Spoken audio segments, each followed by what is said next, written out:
Jacob. Bueno, buenos días, clase 11 en mi numeración del 23 de abril.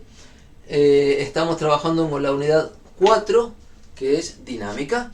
Hemos visto la parte conceptual más gruesa. Hago un breve resumen y vemos cómo se usa. Vamos a hacer ejemplos y discutir detalles. Entonces, hablar de dinámica por acá, es hablar de la relación entre fuerzas que actúan sobre un cuerpo y movimiento del cuerpo. Básicamente, la relación causal entre las fuerzas que empujan y el movimiento del cuerpo que estoy empujando. Eso se organiza, o lo organizó Newton, con varios ingredientes que quiero repasar, y lo organizó a nivel postulado de teoría con 3 leyes, las famosas 3 leyes de Newton. Entonces, armamos eso. Vamos a estudiar el movimiento de un cuerpo. Y para estudiar movimiento necesitamos varias cosas, necesitamos tener en cuenta varias cosas. Primero, para describir movimiento vamos a usar un sistema de referencia. Como SR, sistema de referencia. Sobre ese sistema de referencia es que un observador pone sus ejes, digamos X y Y para este dibujo, y desde este sistema de referencia es que hablamos de movimiento. O sea, toda la cinemática que ya trabajamos es el movimiento del cuerpo visto como corresponde desde un sistema de referencia. Y el cuerpo en particular tenemos que saber que tiene características. Una es la masa. No puedo estudiar en este tema el movimiento de un cuerpo si no sé qué masa tiene. La masa es la cantidad de materias, se mide en kilogramos. Y es un dato del cuerpo. Tengo un cuerpo de tanto, 5 kilogramos, bueno, cuando lo empujo, ¿cómo se mueve? Si fuera un cuerpo de 400 kilogramos, y cuando lo empujo, no se va a mover igual. Depende de la masa del cuerpo, cómo va a reaccionar. Entonces, un dato importante es la masa. El otro elemento en juego, nuevo de dinámica, son las fuerzas. Entonces, tenemos que manejarnos con fuerzas, y eso va a llevar un poco de práctica. Yo les conté que las fuerzas son interacciones entre cuerpos y que se describen con vectores. La interacción entre cuerpos se describe con vectores que se llaman fuerzas. Y siempre aparecen de a pares, son pares de fuerzas, porque los cuerpos hacen fuerza entre sí. Cuando uno estudie los problemas de dinámica, los problemas de la práctica, le va a interesar este cuerpo y no otro. Entonces lo voy como a aislar. Y sobre este cuerpo actúan fuerzas porque hay otros, que ni los dibujo ahora. Yo podría dibujar otro cuerpo y decir, está en interacción. En lugar de dibujar otro cuerpo, voy a dibujar nada más que la fuerza. Por ejemplo, F1, que representa, simboliza, codifica, me deja ahí presente la información de que este cuerpo está en interacción con otro. ¿Cuánto interactúa? Lo que diga esta fuerza. Y la interacción entonces se mide, se describe con las fuerzas, que son vectores, tienen módulo, dirección y sentido. Las unidades y fuerzas F pongo entonces acá en el repaso. Y vamos a hablar de unidades también, porque son cantidades nuevas, magnitudes nuevas, llevan sus unidades. La masa en el sistema internacional se mide en kilogramos, kg, kilogramos. También se suele decir kilogramos masa, pero kilogramos está bien. Y las fuerzas se miden en newton. Y todavía no describí ninguna relación entre ellas, que tenía que hacer y no llegué. Y entonces, sobre un cuerpo que voy a estudiar, de masa m, actúan fuerzas en general. Digo, interacción con un cuerpo, interacción con otro, que lo tira para acá, pongo F2. Interacción con otro que lo tira, no sé, para abajo, pongo F3. Y entonces, el esquema de trabajo es que nos interesa un cuerpo sobre el cual actúan varias fuerzas. Insisto. Bueno, entonces hay que reconocer todas las fuerzas, no saltearse ninguna, y tampoco poner ninguna de más. Hay que saber exactamente qué fuerzas hay. Guía conceptual para entender qué fuerzas hay es preguntarse este cuerpo con quién interactúa. Si está esta fuerza, insisto, no es así en el aire, pongo una fuerza, está esta fuerza porque representa la interacción con tal cuerpo. Si no tengo claro con quién está interactuando, es probable que no haya entendido bien qué fuerza hay que poner, ¿sí? Bien. Y hemos definido la cantidad de movimiento del cuerpo. Estos eran conceptos que introdujimos. La cantidad de movimiento es un vector, lo ponemos con la letra P minúscula, porque después voy a usar P mayúscula para otras cosas. Y P minúscula, cantidad de movimiento o cantidad de movimiento lineal, es el nombre completo. Tiene otros nombres, también se llama momento lineal, también se llama impulso en algunos libros. En todos usamos la letra P. Es el producto de la masa por la velocidad. Diría que nada más que eso, porque velocidad ya sabemos bien que es bajo control, masa es un dato, que es un número escalar positivo, así que multiplicar la velocidad que conocemos por un número no parece gran cosa. Entonces, calcular P, digamos que está bien bajo control. ¿Por qué hablar de P y no de B solamente? Bueno, porque las leyes de Newton las puso en función de esta cantidad P, y porque esta cantidad P la vamos a empezar a interpretar y vamos a darnos cuenta que es importante medir el producto de la masa por la velocidad. Es un vector, apunta igual que B, porque M es positivo. Con esas cosas presentadas, empezamos a mirar las leyes de Newton. Y vamos a repasar por acá. La primera ley, que se suele llamar ley de inercia, dice, no lo voy a escribir hoy, lo leo.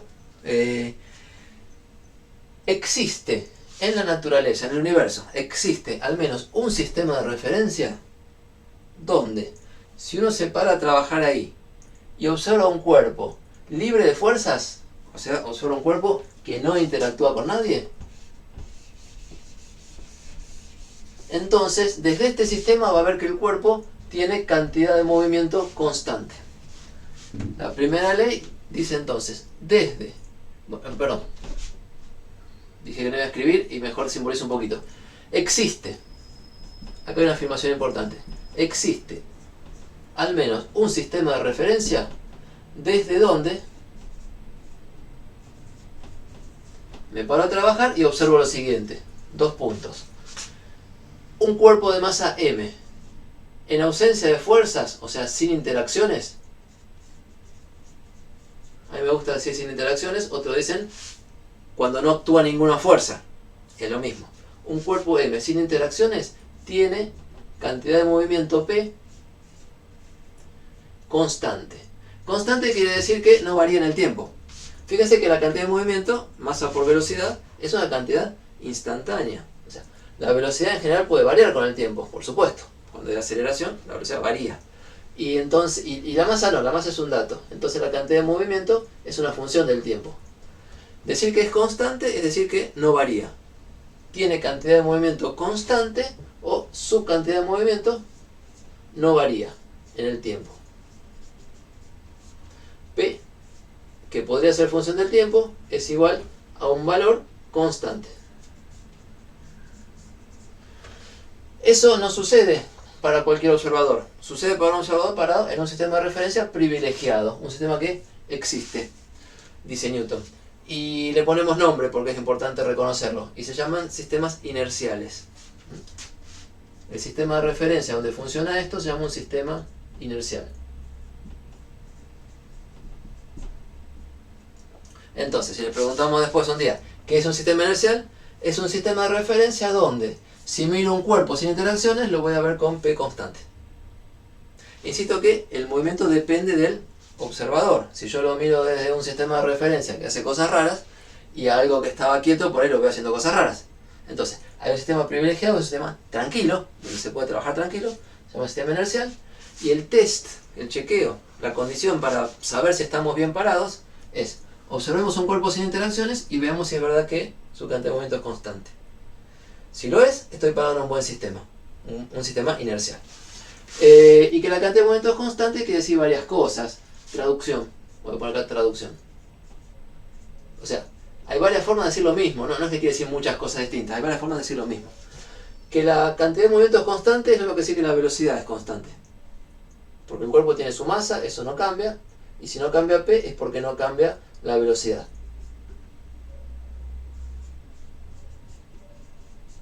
Y si la velocidad es constante, quiere decir que la aceleración, ¿cuánto vale?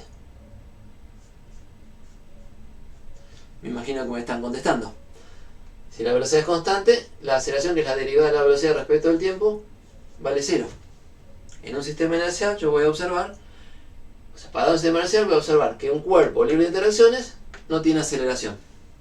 Y si no tiene aceleración, velocidad constante, lo mismo. Y si tiene velocidad constante, hay dos posibilidades. Velocidad constante hay dos posibilidades. Una sería el reposo, que se consigue cuando la velocidad, además de ser constante, tiene el valor 0. ¿Sí? Una posibilidad. O sea, velocidad constante puede ser, si la velocidad es 0, ¿qué quiere decir? Y bueno, que la posición es siempre la misma. Y eso lo llamamos reposo. Reposo es el estado de un cuerpo que respecto del sistema de referencia está quieto, siempre con la posición igual, con velocidad 0. E insisto, eso depende del sistema de referencia desde donde lo mire. Y la otra posibilidad es que la velocidad sea distinta de 0. Y si la velocidad es distinta de 0 y es constante, el observador acá lo va a ver moviéndose, pero moviéndose en línea recta.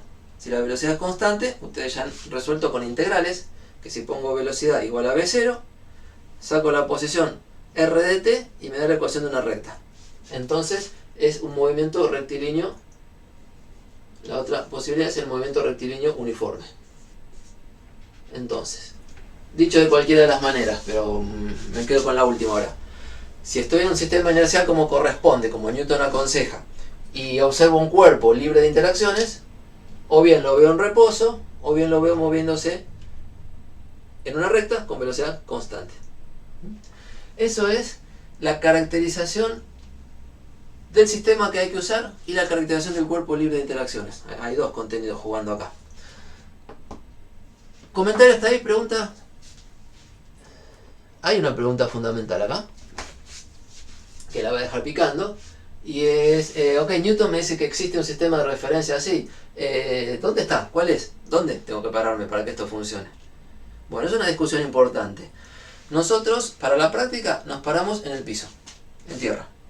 Y si estamos parados en tierra y observamos algo, confiamos en que nuestro punto de observación, nuestro sistema de referencia, estamos parados, es bueno, es inercial. ¿Es cierto 100%? Es aproximadamente inercial. Entonces lo dejo ahí guardado. Es suficiente para hacer la práctica. Pensar que este famoso sistema inercial que Newton dijo que existe y se discutió mucho si existe o no, lo tenemos acá donde estamos parados. Aproximadamente es cierto, aproximadamente funciona, y después discutimos cuán aproximadamente. Y discutimos qué pasa en otros sistemas también. Pero esa es la práctica 6. Bien, entonces vamos a trabajar en estos sistemas de referencia, sistemas inerciales. Para decir la segunda ley, vamos a hacer lugar, que se suele llamar ley de masas, no me gusta mucho, ya vamos a avisar que estamos parados en un sistema inercial, un sistema donde testé que funciona bien la primera. Y la segunda ley dice que si estamos parados en un sistema inercial, y a este le voy a poner, existe un SI, ¿ya ahí? Entonces, si estamos parados en un sistema inercial, o sea, desde un sistema inercial, si observamos un cuerpo de masa m, como este que está dibujado acá,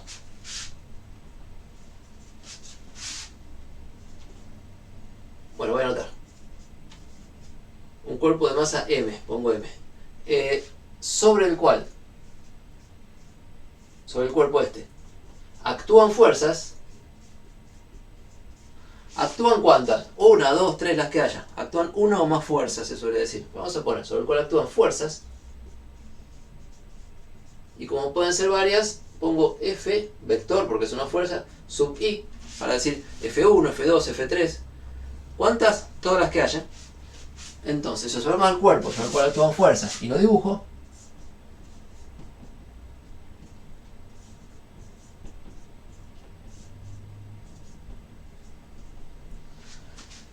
veremos que la suma de fuerzas, suma vectorial de fuerzas, esa idea de que las fuerzas se superponen sumándose como vectores, fuerza, pongo sumatoria sobre I de las FI y pongo acá abajo el cartelito todas, para insistir, la suma sobre todas las fuerzas resulta ser igual a la masa del cuerpo por la aceleración observada. O sea, las fuerzas están relacionadas con las aceleraciones vía la masa del cuerpo. ¿Lecturas rápidas de esto? Si no hay fuerzas, o si las fuerzas son tales que la suma de vectores da 0, entonces la aceleración va a ser 0. Si la suma de fuerzas da distinto de 0, solemos decir que hay una fuerza neta, no nula, entonces la aceleración no va a ser 0. O sea, conocer la fuerza nos permite conocer las aceleraciones. Y la masa es la medida, o es la constante de proporcionalidad entre fuerzas y aceleraciones. Acá me dice que si tengo ciertas fuerzas y un cuerpo con más, supóngase que esto ya es un número de tantos, un vector de tantos newton sumado. Cuando observo un cuerpo con masa grande puede corresponder a una aceleración chica. Si la masa es grande, ciertas fuerzas me dejan una aceleración que, bueno, todo el peso del producto se lo lleva la masa más que la aceleración. Y al revés, dadas ciertas fuerzas, si la masa es chica, para que este producto sea igual, debe ser que la aceleración es grande. Entonces, acá dice que la masa es una medida de la inercia. Que los cuerpos con masa grande, cuando le hago fuerza, aparecen aceleraciones chicas. Y los cuerpos con masa chica, cuando le hago fuerza, pueden tener aceleraciones grandes. Entonces, si un cuerpo tiene masa grande, cuesta acelerarlo. Si un cuerpo tiene masa chica, es más fácil acelerarlo. ¿En qué sentido cuesta o no cuesta? Bueno, ¿qué fuerzas tengo que aplicar para lograr aceleraciones? Esto se lee de acá, y si quieren pasan la masa dividiendo, porque es un escalar, y ponen 1 sobre m de este lado. Entonces está más limpio que la aceleración tiene que ver, es directamente proporcional a las fuerzas e inversamente proporcional a las masas. Si tengo cierta fuerza y hago esta cuenta con una masa grande, al dividir por algo grande me da una aceleración chica. Lo mismo que dije recién, quizás se vea mejor acá, pero vamos a dejarlo de esta manera. Bien. ¿Cuáles son las cantidades, las unidades de la cantidad de movimiento que no puse? Me faltó lugar porque me corrí de las columnas, gracias. P es masa por velocidad y las unidades son unidades, o sea, no tiene nombre. Las unidades de masa son kilogramos y las unidades de velocidad son metros sobre segundo. Gracias por la pregunta. Las unidades de cantidad de movimiento son kilogramos por metro sobre segundo y queda así, no se le pone otro nombre, otra etiqueta. ¿Qué cosas hay que comentar de la segunda ley? Está escrita cortita en un renglón. Ah, perdón, yo no la quería escribir así y me adelanté. ¿Por qué? Vale todo lo que dije, ¿eh? Pero antes, la forma de escribir la que usó Newton es que la sumatoria de las fuerzas que actúan sobre un cuerpo es igual a la derivada de su cantidad de movimiento respecto del tiempo. Y es lo mismo que puse recién, pero vamos a analizar las dos maneras. ¿Por qué digo que es lo mismo? Porque si derivo masa por velocidad,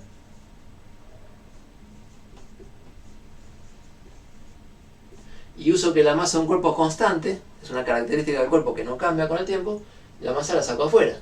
Y me queda masa por derivada de la velocidad respecto del tiempo. ¿Sí? Y la derivada de la velocidad respecto del tiempo es la aceleración. O sea, me queda masa por aceleración. Entonces lo que escribí recién, me apuré con mi guión, es lo mismo. Tenemos dos formas de escribirlo. Si estudiamos lo de masa por aceleración, es lo que conté recién. Y me salió primero porque es lo que más usamos en la práctica. Después en desarrollo de teoría quizá usemos más esto. Y decir que las fuerzas que actúan son igual a la derivada de la cantidad de movimiento respecto del tiempo, es decir, que si la suma de fuerzas fuera 0, esta derivada es 0 y la cantidad de movimiento no cambia. Es como dice la primera ley. Si no hay fuerzas, no cambia P. Pero si hay fuerzas, la derivada distinto de 0 quiere decir que tenemos un cambio de cantidad de movimiento al transcurrir el tiempo. Entonces, las fuerzas que actúan sobre un cuerpo se puede decir, mira, tiene este efecto, te cambian la cantidad de movimiento. O se puede decir, tiene este efecto, mira, te aceleran el cuerpo. Y es que es lo mismo. Cambiar la cantidad de movimiento es cambiar la velocidad. Y eso es acelerar. ¿Ok? Entonces quedó escrita con estas dos versiones. Bien, sigo espiando qué les quería contar. Esto ya lo dije. Me gustaría contar, antes de pasar a aplicarlo, que esta sumatoria significa la suma de todas las fuerzas, lo dijimos, pero por ahí más a la vista es la suma vectorial de las fuerzas. F1 más F2, bueno, este dibujo sería más F3. ¿Y cuántos términos hay que poner? Bueno, tantos términos como fuerzas haya en el problema. Tantos términos como interacciones tenga este cuerpo con sus vecinos de afuera. A estas fuerzas las llamamos externas, después se va a insistir, porque las hace un vecino de afuera y actúan sobre el cuerpo. Entonces, sumatoria de fuerzas quiere decir suma. Y suma de vectores quiere decir suma vectorial. Obviamente, ya sabemos vectores, no es que se suman los módulos. Se suman como vectores y eso nos lleva de vuelta a repasar vectores y hacer suma de vectores, trabajarlo en componentes, darse cuenta que si dos vectores apuntan más bien en contra, cuando los sumo tienden a cancelarse, y dos vectores para el mismo lado, cuando los sumo van a dar algo más grande. Entonces la suma de vectores puede dar algo chico. La suma de muchos vectores importantes, de muchos newton, puede dar 0. ¿Sí? Entonces, pensar en suma de vectores es fundamental. Y de eso hablaba cuando le decía, bueno, si esto es 0 pasa una cosa, si esto no es 0 pasa otra cosa. Si es 0 o no es 0 depende de las fuerzas que haya y depende de que ustedes las sumen bien. Y que pongan todas, que no se olviden ninguna. Bien.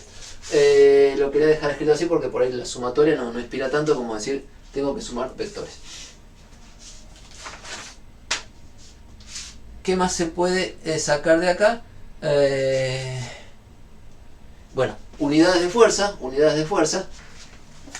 Vamos a poner por acá. Esto está. De las cantidades que estoy poniendo estaban las fuerzas. Y la unidad de fuerza son newton. Vamos de vuelta.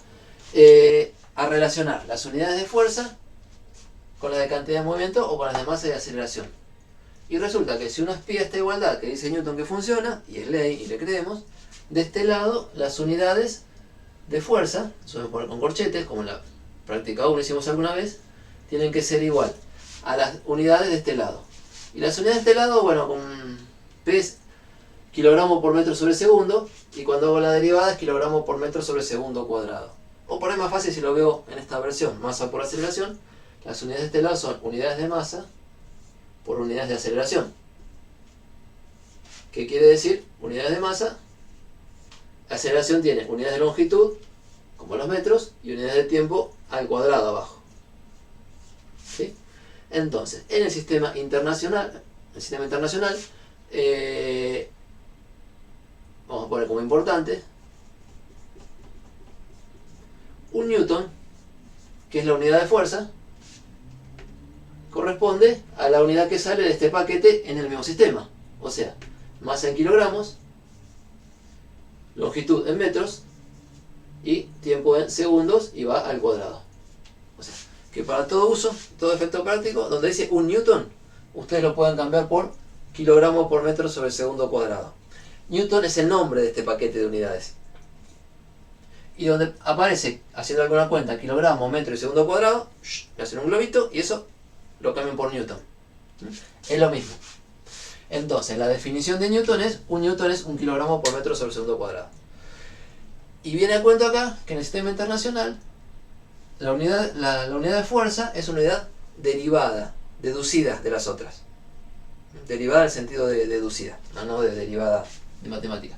Entonces, masa en kilogramos, distancia en metros y tiempo en segundos son unidades fundamentales de este sistema internacional.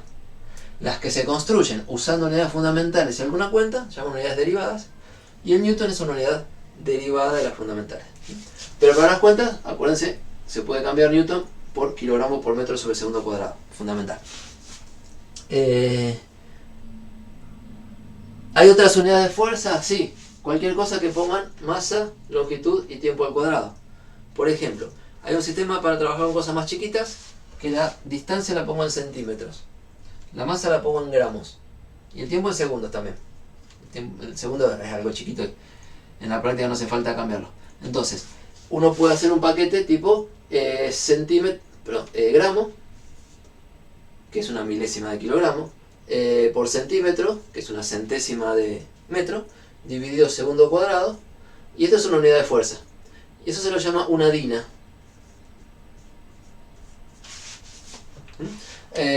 Y si son fuerzas chiquitas, por ahí conviene medirlas en dinas. Bueno, una dina significa 10 a la menos 5 newton. ¿Por qué? Porque gramo es 10 a la menos 3 kilogramos, centímetro es 10 a la menos 2 metro, y 10 a la menos 3 y 10 a la menos 2 se juntan para ser 10 a la menos 5. Entonces una dina es 10 a la menos 5 newton. Es un submúltiplo, una fuerza que es un 10 milésimo que un newton. No, perdón, un 100 milésimo, con 5 ceros. Entonces, en la práctica ustedes harán cambio de unidades si hace falta. En el sistema internacional voy a trabajar yo siempre en la teoría newton. Listo. Y la otra cuestión es que esta ley, suma de fuerzas igual a masa por aceleración, o suma de fuerzas igual a derivada de la cantidad de momento respecto al tiempo, es una ley universal, en el sentido de que describe el movimiento de cualquier cuerpo, en cualquier situación. Siempre que lo miremos desde un sistema inercial. Entonces, depende de las fuerzas que haya, el movimiento que voy a ver. Y depende del cuerpo, la masa que tiene, si las aceleraciones son más apreciables o menos apreciables. Es una ley universal que Newton armó, él mismo la propuso, hizo las cuentas, resolvió todo, genio que era, y con eso explicó las órbitas de los planetas alrededor del Sol, poniendo un sistema de referencia parado en el Sol, sus ejes así en el espacio, y viendo cómo los planetas dan vuelta. ¿Por qué dan vuelta? Bueno, primero porque se están moviendo, tienen alguna velocidad inicial que salió de, no sé, del Big Bang o de la creación del universo, y se están moviendo y sienten fuerzas, y esas fuerzas le cambian la velocidad. Las fuerzas cambian la cantidad de movimiento, cambian la velocidad, y ese cambio de velocidad es el que da la curvatura de las órbitas. Y bueno, haciendo todas las cuentas resulta que puede calcular el radio de la órbita, si es elíptica, si es una circunferencia, todo sale de acá. Y con la misma ley puedo describir por qué cuando suelto esta fibra se cae. Porque yo la puse sin vista desde el piso, la puse sin velocidad, la largué nada más. Y sin embargo adquirió velocidad hacia abajo. O sea, cambió la cantidad de movimiento, se aceleró, cambió la velocidad. Ustedes tienen que ser ya ágiles para, en cualquier lenguaje, darse cuenta que estamos diciendo la descripción de algo que se dejó empujar por fuerzas y manifestó que había fuerza. Y bueno, la pregunta es qué fuerza hay, y en este caso la fuerza de la gravedad, la que tira esto para abajo. La gravedad del planeta que atrae a las cosas. Y en el caso de los planetas dando vuelta alrededor del Sol, también es la gravedad. La gravedad es un fenómeno de interacción, de atracción. En el caso planetario, la atracción del Sol, la interacción del Sol con los planetas, que es de atracción. Como el Sol tiene una masa muy grande, siente aceleraciones muy chicas en presencia de esa fuerza. Las dos fuerzas de interacción. Y como los planetas tienen masa mucho más chica que el Sol, bueno, la misma fuerza alcanza a darle aceleraciones apreciables. Y lo que se aprecia es el movimiento de los planetas alrededor del Sol. Entonces, es una ley universal. Uno la aprende hoy y tiene que estar re contento que puede explicar todo el universo. Buenísimo. Lo que pasa es que hay que arremangarse y usarla con cuidado. ¿Sí? Ahí viene la práctica. Nos cuenta acá, es muy interesante, Brian, que Newton cuando dijo esto tenía tipo 20, 21 años. Y sí, todos los genios de la física han hecho sus contribuciones antes de los 30, o sea que yo ya pasé, pero ustedes tienen tiempo por ahí. ¿Sí? Y estaba en cuarentena como nosotros ahora, por una plaga. Se puede sobrevivir y se puede hacer mucho. ¿Cómo estamos? Gracias al comentario. Bien. Y entonces, en la práctica, ustedes van a resolver o van a estudiar problemas de un cuerpo en reposo. Reposo quiere decir que está quieto. Y estar quieto es una forma de moverse. Cuando decimos que las leyes de Newton describen el movimiento de los cuerpos, describen incluso el estar quieto. ¿Sí? Describen si se mueve o no se mueve. Entonces, reposo, o problemas de estática también se llaman, son problemas de usar la segunda ley de Newton en un caso en que uno mira, mira, el cuerpo está quieto, la velocidad es cero, la aceleración es cero. Entonces yo tengo información del movimiento. Lo veo quieto, tengo información del movimiento y sé que esto es cero. Y puedo sacar conclusiones sobre cómo son las fuerzas. En otros problemas, donde el cuerpo está acelerado, como este que se cae, quizás yo lo use para preguntar primero por las fuerzas y sacar conclusiones sobre las aceleraciones. En la práctica, ida y vuelta. En algunos saben la aceleración, discuten las fuerzas, Y entonces van las fuerzas y discuten la aceleración. Cuando discuten la aceleración, se encuentran con las prácticas anteriores. Si la aceleración es cero, la velocidad es constante. Movimiento rectilíneo uniforme. Si la aceleración es constante, el movimiento es parabólico, ¿no? ¿Se acuerdan que si la aceleración es constante, podemos integrar dos veces y saber cómo es R en función del tiempo? Y escribe parábola, tipo el tiro oblicuo. Y si la suma de fuerzas no es cero y la aceleración no es constante, puede pasar, va a pasar. Pero bueno, si tengo la fuerza, si saco una aceleración que no lo había estudiado antes, dirán, bueno, no sé, en otro capítulo lo vamos a estudiar.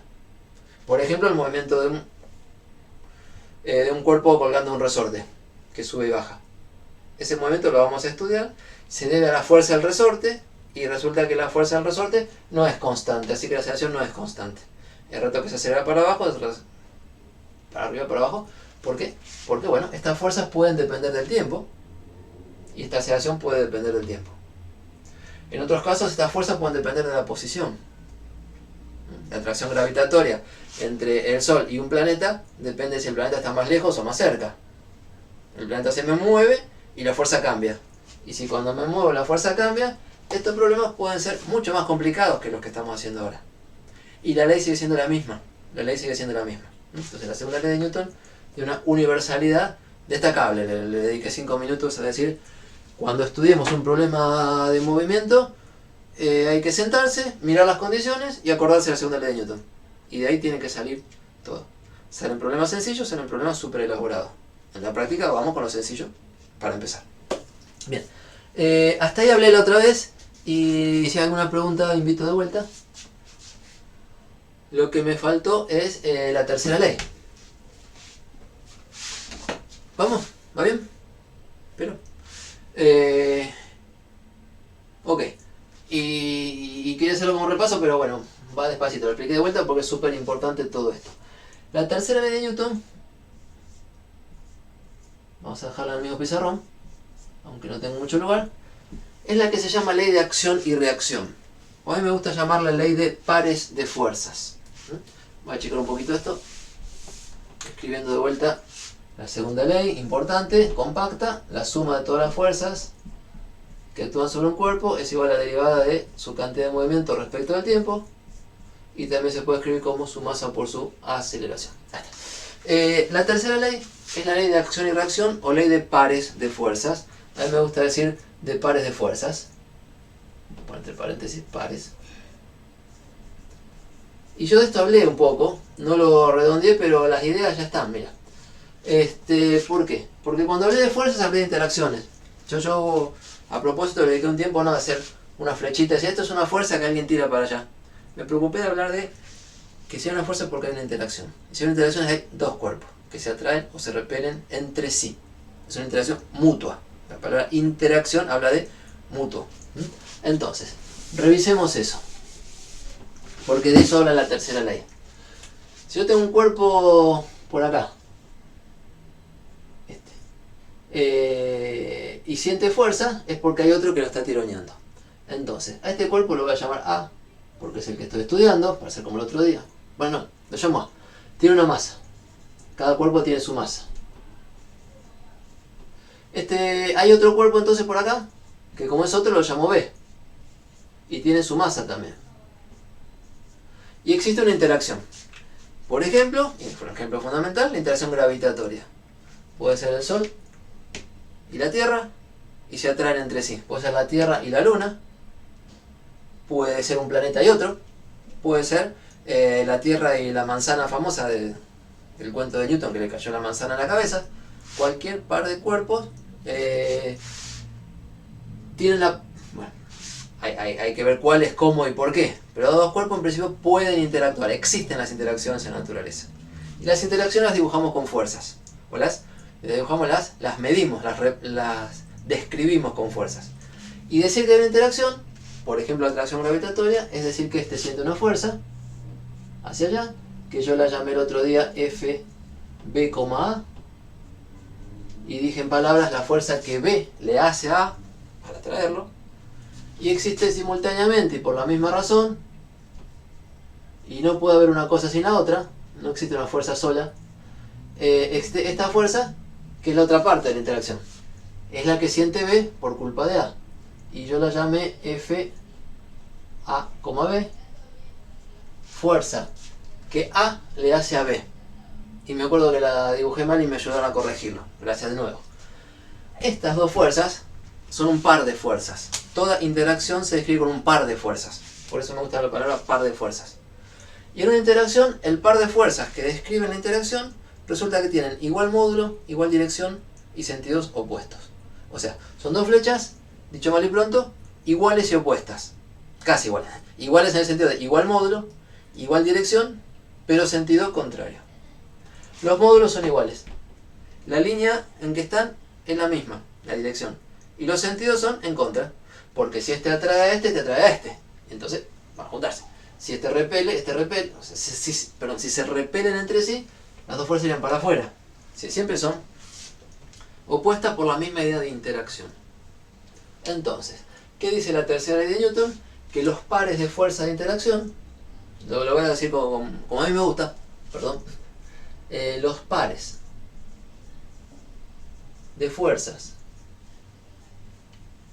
que describen una interacción, pongo más cortito, pares de fuerzas de interacción,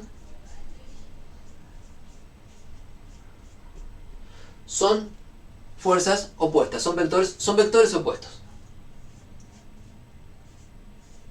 Porque vector opuesto quiere decir que uno es menos el otro.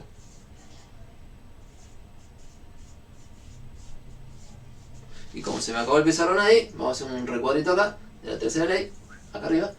En aquel lenguaje, la fuerza A, B, que A le hace a B, que es esta, es igual a menos la fuerza B, A, que es esta, y que, bueno, que B le hace a A, que está dibujada acá, o sea, una es esta y otra es esta, ya están los nombres, y son vectores opuestos, uno es igual a menos el otro. ¿Se acuerdan qué quiere decir opuestos en vectores? Quería decir todas las componentes cambiar de signo, dado vuelta, misma dirección y dado vuelta. Por ahí dibujábamos en el aire que si un vector A es así, el opuesto es así. Digo, en el aire de abstracto puede ser un vector A cualquiera. Es el vector que va para el otro lado. Y las fuerzas de un par de interacción cumplen eso. ¿Clarito que dice la tercera ley de Newton? ¿Qué dice la tercera ley de Newton? Los pares de fuerza de interacción son vectores opuestos. Si lo quieren decir en palabras, tienen misma dirección, mismo módulo, dirección y distinto sentido. O una es igual a la opuesta a la otra, o una es menos la otra, o son vectores que apuntan opuestos. Pero sobre todo, cada vez que la usen, acuérdense que esos dos vectores son las fuerzas sobre uno y sobre el otro cuerpo. Digo, si eran un par de interacción, una está en cada cuerpo. Nunca las dos fuerzas que definen un par de interacción van a estar actuando sobre el mismo cuerpo. No. Si sobre este cuerpo hubiera otra fuerza, es porque hay otro bicho acá tiraneándolo. Otra fuerza en el mismo es otro bicho. Y la tercera de Newton se dice así se enuncia para pares de cuerpos. Y funciona siempre. ¿Qué quiere decir que funciona siempre? Entonces, que si tengo otro bicho por acá, llamémoslo C, que interactúa con este, habrá una fuerza así y una fuerza así. Esta será la F, fuerza F que C le hace a A, y esta será la fuerza F que A le hace a C.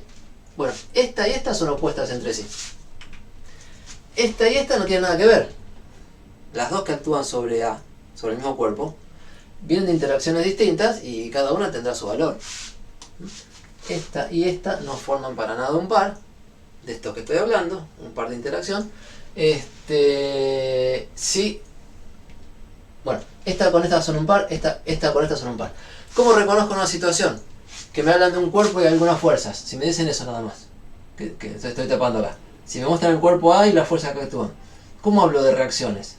La única manera de hacerlo es invitar al otro cuerpo a estar presente, o sea, dibujarlo, verlo y pensar que la interacción viene de dos cuerpos. No se puede hablar de la otra fuerza del par si no me preocupo por el otro cuerpo que es el que hizo la fuerza que está acá. Pero esto es todo simétrico, o sea, esta fuerza sobre este la hizo este cuerpo y esta fuerza sobre este la hizo aquel, y es la misma interacción, una simetría total. Lo que pasa es que cuando uno trabaja, se suele preocupar de uno de los cuerpos y no de los demás. Entonces, en el momento en que uno dice, mi problema es este. ¿Listo? El enunciado define, mi problema es este cuerpo, el bloquecito que está ahí arriba de la mesa. Entonces, la segunda ley de Newton me dice que el movimiento de este cuerpo está dado por las fuerzas que actúan sobre él. Fuerzas que actúan sobre el cuerpo. Entonces yo me voy a preocupar por estas. Cuando uno hace esa selección, no la hace la naturaleza, la hace uno, selecciona qué estudiar, se suele decir que este par de fuerzas, a esta la llamamos acción y a esta la llamamos reacción. Acción es la fuerza que me interesa en el cuerpo que estoy estudiando, reacción es la compañera del par de fuerzas. Decir acción y reacción, ¿por qué esta es acción y por qué esta es reacción? Es decisión de cada usuario cuando dice, yo quiero estudiar este cuerpo. Porque si viene un compañero o otra parte del problema me dice, estudia este cuerpo, y bueno, voy a llamar acción a esta y reacción a esta. Entonces, ¿cuál es acción y cuál es reacción? No tiene ningún fundamento natural. ¿Sí? Entonces son nombres que no me gustan mucho a mí, pero se usan en todos lados. Lo vamos a aprender, lo vamos a usar.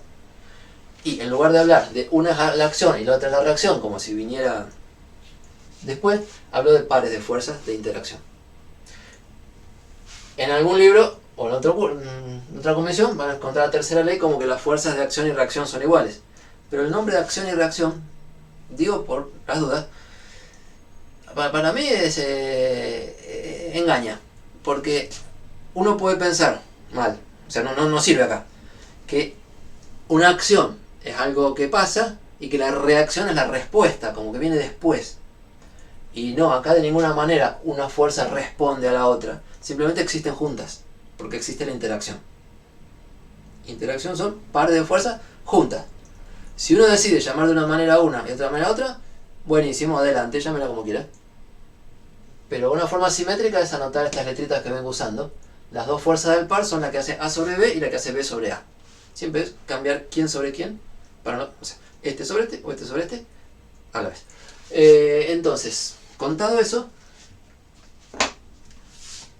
no solemos hacer problemas de usar la tercera ley, pero la usamos un montón de veces en problemas de calcular otras cosas.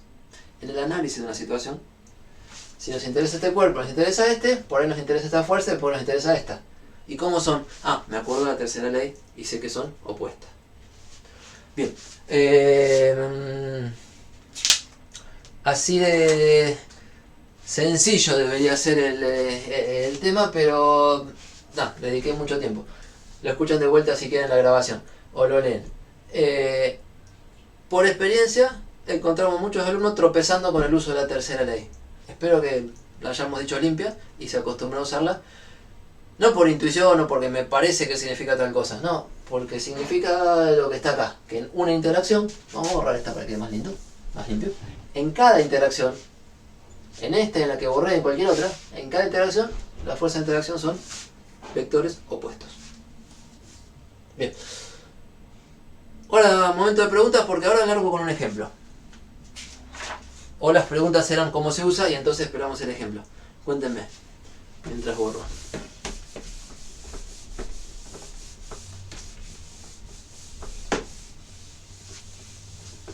Leo el chat, si quieren abrir el micrófono, comentarios.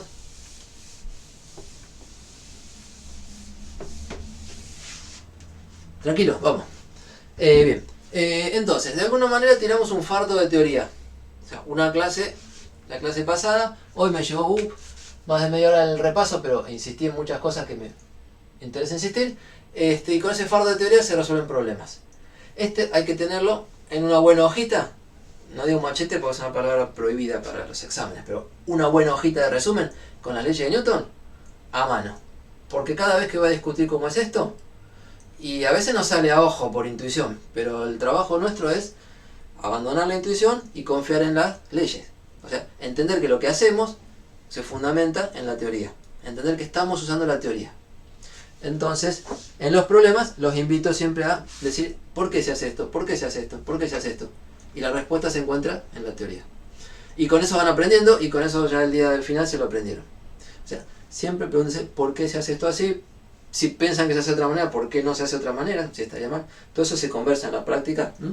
Y ustedes tienen que manifestar lo que ustedes piensan, porque uno tiene una intuición. Esto se discute mucho en pedagogía. Se dice que la intuición de la mecánica de la vida cotidiana sigue siendo aristotélica, como lo hizo Aristóteles hace 2500 años. Y después vino Newton y puso orden y todos confiamos en las cuentas de Newton. Pero cuando nos damos vuelta en el cuaderno y pensamos por nuestra cuenta, seguimos pensando como Aristóteles. O sea, es difícil incorporar en la intuición lo que dicen estas leyes, que entraron en el pizarrón, que no son tantas, pero es difícil incorporarlo en la intuición. Entonces, ¿cómo se hace para ayudar a ese proceso?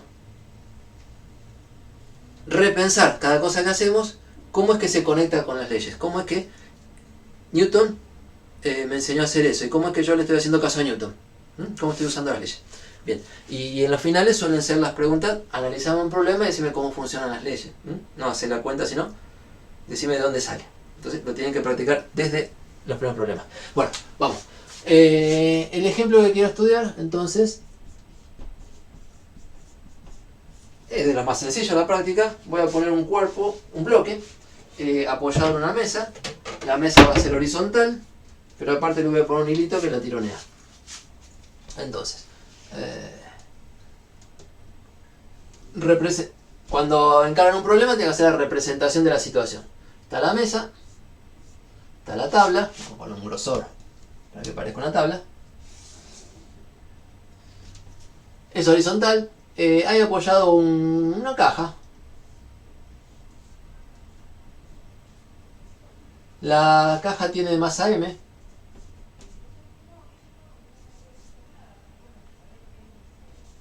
Yo lo digo en letras, masa M. Quiere decir que M es un dato. La masa puede ser de 3 kilogramos, para hacer las cuentas.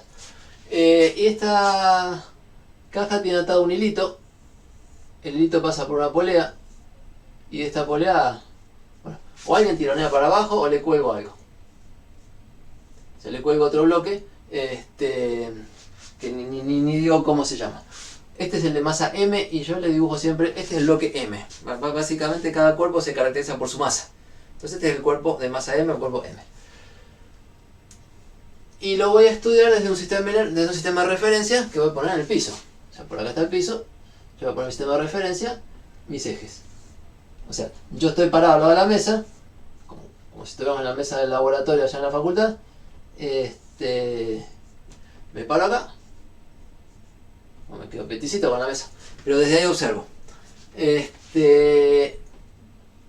Acá está el observador y este es el sistema de referencia. El sistema de referencia fijo a tierra, vamos a asumir en la práctica que es inercial. Como les decía hoy, se debe discutir un poco más eso, pero para la práctica anda bastante bien. Muy bien. Entonces, el sistema común al que estamos acostumbrados, pararnos en tierra y ver el movimiento, es el que vamos a usar pensando que es inercial.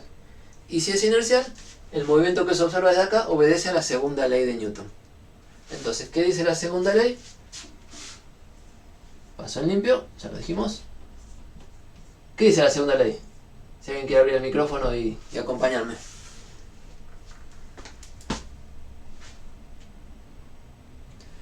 Vengo unas preguntas, ¿qué es la tensión? Ahora lo vamos a discutir porque hay un hilo. Cuando lo aplicamos a la práctica vamos a ver, lo estamos haciendo, así que espero acompañarlo. Entonces, ¿qué dice la segunda ley? No sé si los intimido, tienen vergüenza de abrir un micrófono y decir, pero... La sumatoria de fuerza igual a masa por aceleración. Muchas gracias, y justo llegó un mensaje que dice lo mismo, o sea, está claro. La suma de fuerzas es igual a masa por aceleración. Y este es el pie de partida de cualquier problema de la práctica 4. Entonces, ¿cómo hacemos para aplicarlo? Bueno, primero, creo que ya lo sugerí, pero la primera cuestión, al lado de la... vamos a aplicar la segunda ley, y la primera cuestión siempre tiene que ser ¿qué cuerpo estudiamos? ¿Qué cuerpo estudiamos? Porque uno mira el dibujo y habla de este cuerpo y habla de este, y si se me mezcla en cuál concentrarme, y se lío. Nos concentramos de a uno. Y los concentramos, no, o sea, voy a anotar acá, de a uno. Si hay que estudiar más de un cuerpo, Lo escribo para uno, escribo para otro. La segunda ley está escrita para un cuerpo. Y el cuerpo que vamos a estudiar nosotros es el bloquecito de arriba. ¿Sí? Lo propongo yo. Entonces, esta masa M es la masa de este cuerpo. Respuesta a esto, el bloque de allá arriba. Y una forma de poner en el dibujo, porque los dibujos nos ayudan muchísimo, que lo que estoy estudiando es este cuerpo, es encerrarlo en un globito. Tipo, aislarlo. Conceptualmente, es el que quiero estudiar y los demás son de afuera. Igual que hoy puse un punteadito alrededor del cuerpo que estudiaba, estoy con ese código que estoy acostumbrado a trabajar. Entonces, ¿cuál es el cuerpo? Es este. ¿Qué fuerzas actúan? Tenemos que ver. ¿Y qué aceleración tiene? Tenemos que ver. Vamos a empezar con las fuerzas. La segunda pregunta es ¿qué fuerzas actúan? Así como guía de trabajo.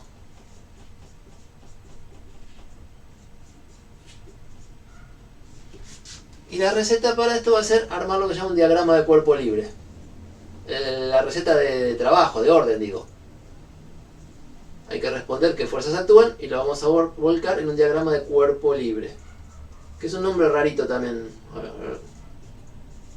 Digo, los nombres nos ayudan o nos confunden. ¿Qué es diagrama de cuerpo libre? Es hacer un dibujito de este, abstrayendo todos los vecinos y dejando la información de qué le hacen los vecinos. ¿Qué le hacen es qué interacciones había? O sea, qué fuerzas siente. Entonces, hacemos el dibujito del bloque. Lo voy a poner por acá. Lo voy a poner un poquito más grande para poder trabajar. Y les pregunto a ustedes, y esta es la experiencia que hay que ir adquiriendo, ¿qué fuerzas actúan sobre este bloque según lo que ustedes ven ahí? Y enseguida les voy a preguntar quién las hace. Porque si son interacción tengo que reconocer quién las hace. Y mientras piensan o escriben ahora en el micrófono, les digo, yo podría dedicarme toda una clase a hablar de las distintas fuerzas todavía en el aire. Y prefiero hacer un ejemplo para que las fuerzas aparezcan y después pasaremos a dar más detalle de qué es cada una. Pero que vayan apareciendo. Como en la práctica. ¿Qué fuerzas ven acá? Actúa sobre el bloque la fuerza de la gravedad hacia abajo por la Tierra. Buenísimo. Y la normal que ejerce la mesa sobre el bloque. Vamos. Y vamos a ver si hay más. Entonces, primero actúa el peso que ejerce la gravedad. Y es una fuerza hacia el piso. O sea, acá está el piso, ¿no? La fuerza de peso apunta hacia abajo. Lo voy a poner acá y lo voy a poner acá más grande. Le pongo P mayúscula de peso. La voy a poner en el centro del cuerpo. Por cuestiones que uno que ya está acostumbrado y si no las vamos a ir aprendiendo. La pregunta de esta fuerza es ¿quién la hace entonces? Y escuché eso. Hay quien dice, y está bien, la hace la gravedad, pero la gravedad es el nombre de un fenómeno. La gravedad es el nombre de la interacción que hay entre cuerpos que tienen masa. La gravedad es el nombre de la interacción. Las fuerzas son las que dibujo como flechas y los cuerpos son los que interactúan. La gravedad es la interacción de todo cuerpo que tiene masa, como este, con el planeta que anda por acá abajo. ¿Sí? ¿Por qué hay peso? ¿Por qué cuando largo algo veo que se me cae? Porque hay una fuerza hacia abajo. Esa fuerza es la interacción entre el cuerpo y el planeta Tierra. Se llama peso. Apunta hacia abajo. ¿Y qué más les quería decir? Bueno, y ahí está. Después, iba a hacer otra cosa, pero después pregunto.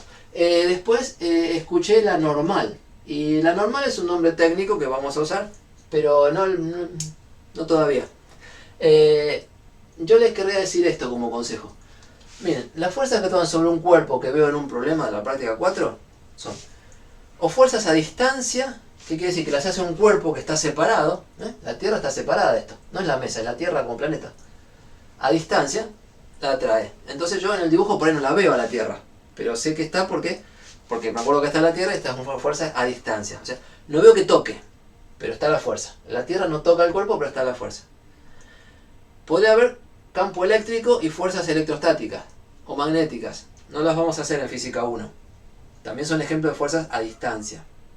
Y después el resto de las fuerzas son de contacto, son cosas que tocan al cuerpo. Y si tocan al cuerpo las veo en el dibujo. Yo les preguntaría ahora, ¿quién toca a este cuerpo? ¿Con quiénes tiene contacto? Con la mesa. ¿Con la mesa? Y yo tendría que darle la vuelta a esta punteadito para darle la vuelta y encontrar todos los que tocan. Todos los que tienen que ver entre el cuerpo y lo de afuera. Está la mesa que toca, perfecto, y el hilo también. ¿Sí? El hilo este que está atado y está tirante porque colgué algo, es otra fuerza, es otro contacto. Entonces, además del peso... ¿Sí? Un comentario. Sí. Al hablar de la fuerza de la gravedad, la normal, estamos hablando del eje J. Sí. En cambio, la tensión es en el eje Y. Sí. Así es. Por eso las tengo diferenciadas. Las fuerzas son vectores y cada vez que las mencionamos, las tenemos que dibujar y tenemos que ver para dónde apuntan. Y si está en un eje o está en otro, va a ser importante. Sí. Pero, no sé, déjenme masticar con... Yo los quiero invitar a un camino. Newton me habla de sumar fuerzas. No me dijo preocupate si están en X o si están en Y. Me dijo preocupate de que son vectores y preocupate de sumarlas bien. Entonces el primer paso es dibujarlas. Como vectores, como flechas. No preocuparse por los signos, por ejemplo, sino primero dibujarlas. Entonces, está la fuerza peso porque está la Tierra. Hay una fuerza que hace el hilo. Y la propiedad de los hilos tirantes es hacer fuerza para el lado que están tirantes. Entonces, si el hilo es horizontal, yo me imagino, y así funciona en la práctica, que hay una fuerza horizontal. Y el hilo está tirante, entonces tira para la derecha en este dibujo. Y estas fuerzas que hacen los hilos se las llama tensiones. T, que es un vector, es una flecha, y lo dibujé como punta, se llama tensión. ¿Qué es la tensión en general? Que hace un rato vi la pregunta. La tensión son las fuerzas que hacen los hilos tirantes. Si tengo un cuerpo y veo que hay un hilo atado y tirante, digo, bueno, hay una fuerza y ya sé la dirección y sentido, en la dirección que se va el hilo. Porque los hilos no empujan. O sea, con una varilla yo puedo empujar, pero con un hilo no puedo empujar, se me arruga. Con los hilos solamente puedo tirar. Y entonces, cuando veo un hilo, hay una fuerza porque hay alguien haciéndola. El hilo hace fuerza sobre el bloque. Esta fuerza que tensión, la llamé tensión, no escribí, pero es la fuerza que la hace el hilo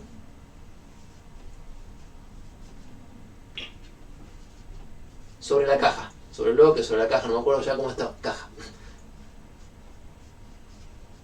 Entonces, reconocen en esta flechita que hay una interacción entre la caja y alguien de afuera, entre la caja y el hilo. Si es un hilo tirante, una que ya sé para dónde apunta, y eso me ayuda buenísimo. Lo veo en el dibujo, hilo horizontal, fuerza horizontal.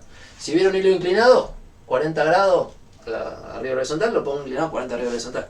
¿Sí? O sea, la dibujo apuntando como el hilo que está tirante. Y es una interacción de alguien externo, que es el hilo, con la caja que estoy estudiando. Y la otra interacción que está presente acá es el contacto con la mesa. Escuché recién, así que no lo pregunto de vuelta. El contacto con la mesa. Y el contacto con la mesa dice, ok, la mesa le hace fuerza al bloque. Y por supuesto el bloque le hace fuerza a la mesa, porque es un par. Pero no me preocupa la vida de la mesa, me preocupa la vida del bloque ahora. Entonces me preocupa la fuerza que la mesa hace sobre el bloque. Y la mesa y esa fuerza no sé para dónde apunta. ¿Sí? Es una fuerza de contacto cuando tengo una superficie. Así como la mesa. Puede ser horizontal, puede ser inclinada, en un plano inclinado. Y un cuerpo, digamos, puntual apoyado. Se dice que tengo un contacto con superficies. Y la superficie le hace fuerza a los cuerpos. Y la superficie es capaz de... Bueno, la superficie, supongamos suficientemente rígida, no se me va a hundir, ¿no? Y entonces aguanta que las cosas se apoyen. Digo, si alguien la quiere pasar por encima, lo frena, lo saca para afuera. Entonces, hay una componente de fuerza que seguro que hace la fuerza sobre la superficie, que hace la mesa sobre el bloque, en este caso, la mesa sobre la caja, que más bien tira para arriba, porque es la que impide que la superficie se hunda. La superficie bien construida, no elástica, no se hunde. Entonces seguro hay eso. Pero las cosas apoyadas en superficie también tienen fuerza tangencial a la superficie, que llamamos fuerza de roce. Yo la próxima tengo más para hablar de esto. Pero, y en este dibujo, donde el hilo está tironeando para la derecha, no sé si la caja se mueve o no. Entonces vamos a pensar primero en que la caja está en reposo. Quiere decir que la miro, pasa el tiempo, pongo el cronómetro y sigue en el mismo lugar. Entonces veo que esta fuerza no logró moverla. ¿Y por qué será que no logra moverla? Que no logra moverla es que la aceleración es cero. Y si la aceleración es cero es que la suma de fuerzas es cero. Antes de hacer ninguna cuenta estoy leyendo esta relación. Si digo reposo, vamos a poner en reposo. Ya lo quiero dejar anotado porque lo dije en el aire. Tenemos una caja de masa M en reposo.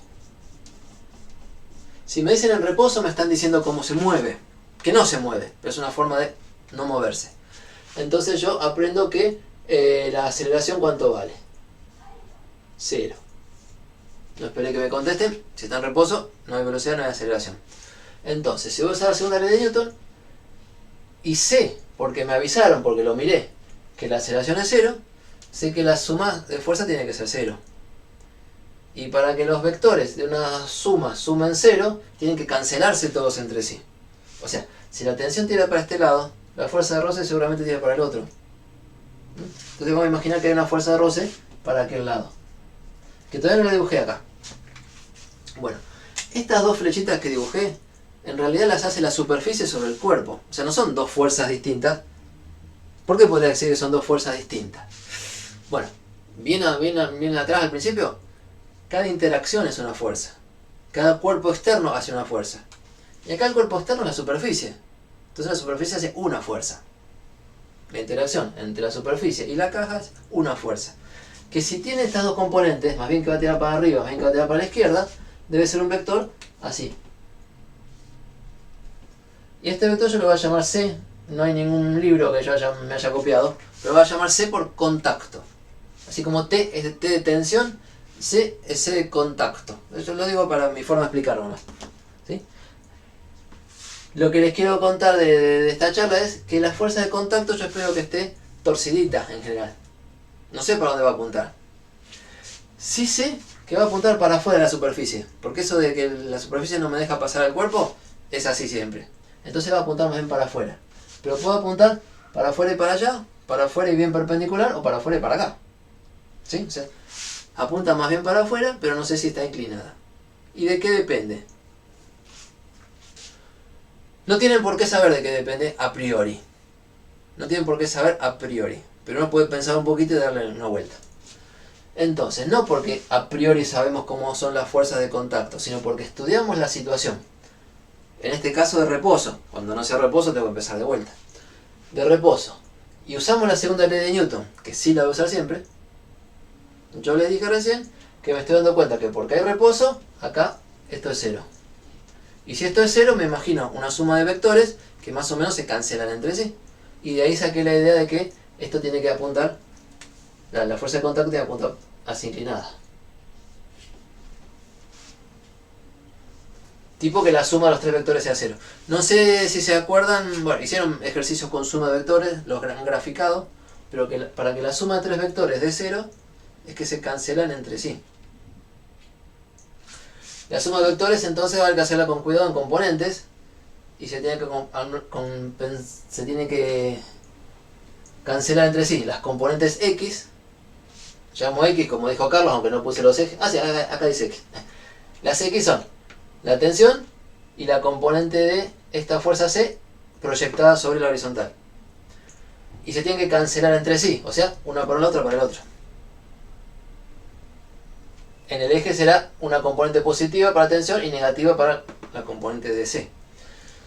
Pero una para la otra para el otro prefiero verlo en dibujos, ¿sí? O sea, prefiero que lo vean en dibujos. Y después, en el eje vertical, también se tiene que cancelar el peso que va para abajo con la componente vertical de la fuerza de contacto. Entonces, parece que esto anduviera bien. Digo, estoy mezclando cosas de distintos orígenes. Todas las pueden manejar. Pero insisto, no es una explicación general que la suma de fuerzas vale cero. Para nada, ¿eh? Esto es un ejemplo. Hay veces que la suma de fuerzas vale cero y hay veces que no. Como me propuse estudiar un reposo, bueno, ahora sé que la suma de fuerzas vale cero porque estoy en reposo. Si no, no te apures, no es siempre así. Pero en este caso de reposo me sirve como ejemplo para imaginarme que las fuerzas tienen que apuntar más o menos así para que sumen cero. ¿Sí? Lo dije en componentes en el aire Pero la idea de vectores que sumen 0 es que a partir de donde están aplicados, unos vayan por un lado y otros vayan para enfrente. O si dos tiran para acá, uno tiene que ser más grande para allá. Y si uno tira un poco para arriba, otro tiene que tirar un poco para abajo. Esa es la forma de imaginarse en el dibujo de vectores que la suma es 0 porque estoy estudiando un reposo. Entonces, vamos. Hay 3 agentes haciendo fuerza. La tierra, el hilo y la superficie. 3 fuerzas. El peso, así se llama, la tensión, así se llama, y la fuerza de contacto, que no se suele llamar así, les contaba, yo le inventé para la explicación, pero me interesa seguirlo. Entonces, no tengo derecho a borrar la segunda ley por lo importante que es, perdón, la escribo de vuelta. Suma sobre I de todas las fuerzas actuando es masa por aceleración. En general. Y en este problema, entonces esta es la, perdón, voy para atrás. Segunda ley en general, recuadrito, ya se la aprendieron de memoria. En este problema, o sea, aplicamos, en lugar de suma de fuerzas, voy a escribir la suma de las 3 fuerzas que tengo. La fuerza peso, que es un vector, más la fuerza tensión, que es un vector, más la fuerza de contacto, que es un vector, tienen que ser igual a la masa del cuerpo por 0 de aceleración. Por el dato que tengo de que es reposo. En otro caso pondré la aceleración si la conozco, y si no la dejaré como incógnita. Entonces la segunda ley de Newton, aplicada, dice esto, que es una relación entre vectores. ¿Sí? Es una relación entre vectores. Insisto, porque después se acostumbran por ahí en la práctica a ir a hacer las cuentas con números y no se prepararon un buen análisis gráfico donde uno ve las cosas. Y esto que ya no es en números, es en expresión matemática, es suma de vectores. Y bueno, en este caso la suma de vectores va a dar 0. Que es lo que les venía diciendo, en el dibujito yo ya lo vengo armando, no es para cualquier lado. Dije uno que pinta que tiene chance de andar bien, de sumar 0. ¿Sí? Ok, bien, entonces tenemos esa fuerza. ¿Cómo va a ser en general el trabajo de ustedes? Bueno, ubicar el cuerpo, decir con cuáles trabajan, y ubicar las fuerzas y decir todo lo que sepan de esas fuerzas. Si las conozco, mejor, y si no las conozco, quedarán como incógnitas para averiguar. Pero analicen todo lo que saben de fuerzas. Dije que vamos a hacer un diagrama de cuerpo libre. Y el diagrama de cuerpo libre es básicamente este dibujito de poner el cuerpo ahí, liberado del dibujo. No es libre en el sentido de que está sometido a fuerzas, está tironeado. Pero lo aislé. Este dibujito lo aislé. Y más aún, en toda la primera parte de la materia vamos a trabajar con los cuerpos como si fueran puntuales. Entonces, si uno dibuja la caja con forma de caja, yo me distraje, pero puede pensar esto. La tensión está aplicada en este bordecito. La fuerza de contacto está aplicada en la base. Entonces yo voy a tener que dibujar, no sé, así. Y entonces ya, y el peso, bueno, se dice, les comentamos, el peso está aplicado en lo que se llama el centro de gravedad, que es un punto que anda más o menos por el centro del cuerpo. Más o menos, después se hace más, mejor. Pero entonces me lo imagino aplicada ahí, como que lo tira del medio. Y esas fuerzas tienen distintos orígenes si las dibujo en detalle. Y yo lo que quiero hacer es sumarlas. Y cuando me enseñaron a sumar vectores, me enseñaron a dibujarlas todas con el mismo origen, que se suman más fácil, que ves mejor la suma. Entonces, el diagrama de cuerpo libre completo es un poquito más que esto. Es hacer la síntesis del cuerpo solito y representarlo como un punto. El cuerpo como un punto. Y todas las fuerzas en el mismo punto. Entonces tengo el peso para abajo, la tensión hacia la derecha, y la fuerza de contacto inclinada, no sé cuánto, todas a partir del mismo punto. Este es el diagrama de cuerpo libre. La síntesis práctica útil de las fuerzas que actúan sobre el cuerpo, dibujadas, listas para sumarlas. Listas para sumarlas, quiere decir. Entonces, hay que organizarse con esta suma, que sabemos a cuánto lo vamos a igualar. ¿Y para qué me sirve esto? Y por ejemplo, si el peso lo conozco y la tensión la conozco, si son dato y dato, probablemente pueda despejar cuánto vale la fuerza de contacto. En los problemas hay algunas cosas que son datos y otras que son incógnitas. Nosotros nunca armamos la fórmula que nos deja listo para calcular. Armamos una ecuación, una relación, donde algunas cosas son datos, otras cosas son incógnitas, y bueno, la que es incógnita la despejaremos.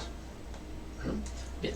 Despejar de acá con vectores se puede despejar, pero qué sé yo, estamos más acostumbrados a decir, vamos a escribir la suma en componentes, y el despeje lo hacemos a nivel componentes. Porque las componentes son números. Y estos son objetos con dos componentes, con dirección, con sentido, que por ahí cuesta más manejarlo. Pero sigue siendo este dibujito. Suma igual a 0. Vamos hasta ahí. Voy despacito porque, bueno, yo les enseñé a hacer todos los problemas, no. Los problemas, en cada problema va a haber fuerzas distintas, probablemente. Y cada problema tiene que discutir, esta fuerza cómo era, y acordarse algo de teoría. Por eso necesitamos una clase más para hacer ese repaso. Antes de seguir, o sea, yo podría borrar este dibujo y quedarme con este puntual. Voy a hacerlo. Y antes de seguir, como bien mencionaron, a la fuerza de contacto se la suele separar en una fuerza normal y otra se llama fuerza de roce. Entonces, a la fuerza de contacto la puedo escribir como suma de otras dos fuerzas. Es una sola en el sentido de que hay una sola interacción con la mesa. Pero si me queda piola, ¿por qué no? La voy a separar como una para arriba y otra de costado. En general es una componente perpendicular a la superficie, y perpendicular se dice normal, entonces la llamamos con n en la práctica, n vector. Es una lástima que usamos n para Newton y n para normal, pero ustedes se ubicarán de no ser lío. Es lo que decir, usamos m para masa y m para metro, ¿no? Bueno, se acostumbra a leer en el contexto de que estamos hablando. Usamos n vector para la fuerza normal, que no es otra cosa que una componente de la fuerza de contacto. Y para la fuerza, y la otra es perpendicular. O sea, si esta es normal, perpendicular a la superficie, y la otra es tangencial a la superficie. Si estuviera hablando de un plano inclinado, que mejor lo hago, así adelantamos la próxima, y tengo un bloque apoyado acá, y hay una fuerza de contacto así, como recién. ¿Cómo la voy a descomponer? No es que la descompongo en X y en Y. La descompongo en la dirección normal, que la elijo perpendicular a la superficie. O sea, el dibujito de la superficie me define para dónde apunta la normal. Y una componente tangencial. A la tangencial se la llama fuerza de roce. F sub R voy a poner. Y acá también. Me parecía importante ahora hacer este dibujito auxiliar de otro problema, para que no quede la idea que es la X y la Y y la X. Es la perpendicular a la superficie y la tangencial a la superficie. Es porque una superficie es capaz de aguantar para que no penetren y también agarrar para que no deslice. Tiene esa propiedad la superficie. Si en la superficie me dicen que es lisa, o sea, ya que estamos en la práctica, me dicen hay una superficie lisa o una superficie sin roce. ¿Qué me están diciendo? Que esta componente no la ponga. Y entonces me están diciendo que la fuerza de contacto es solamente normal. Si me dicen que la superficie es lisa, que no es capaz de hacer fuerza de roce, entonces significa que la fuerza de contacto, escribirla como una sola, no la pongas como dos. ¿Sí? Bien. Acabo de mirar el reloj, que pasé la primera hora y no hicimos recreo, y me parece que mejor hoy no hacemos recreo para no cortar el hilo. Entonces,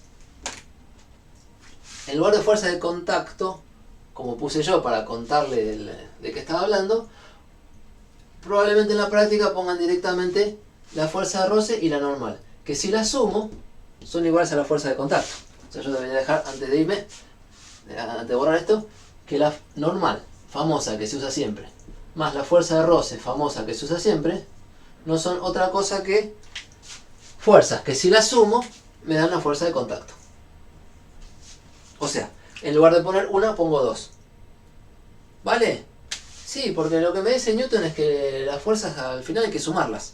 Y si pongo dos, que cuando la sume, no son lo que tenía, perfecto.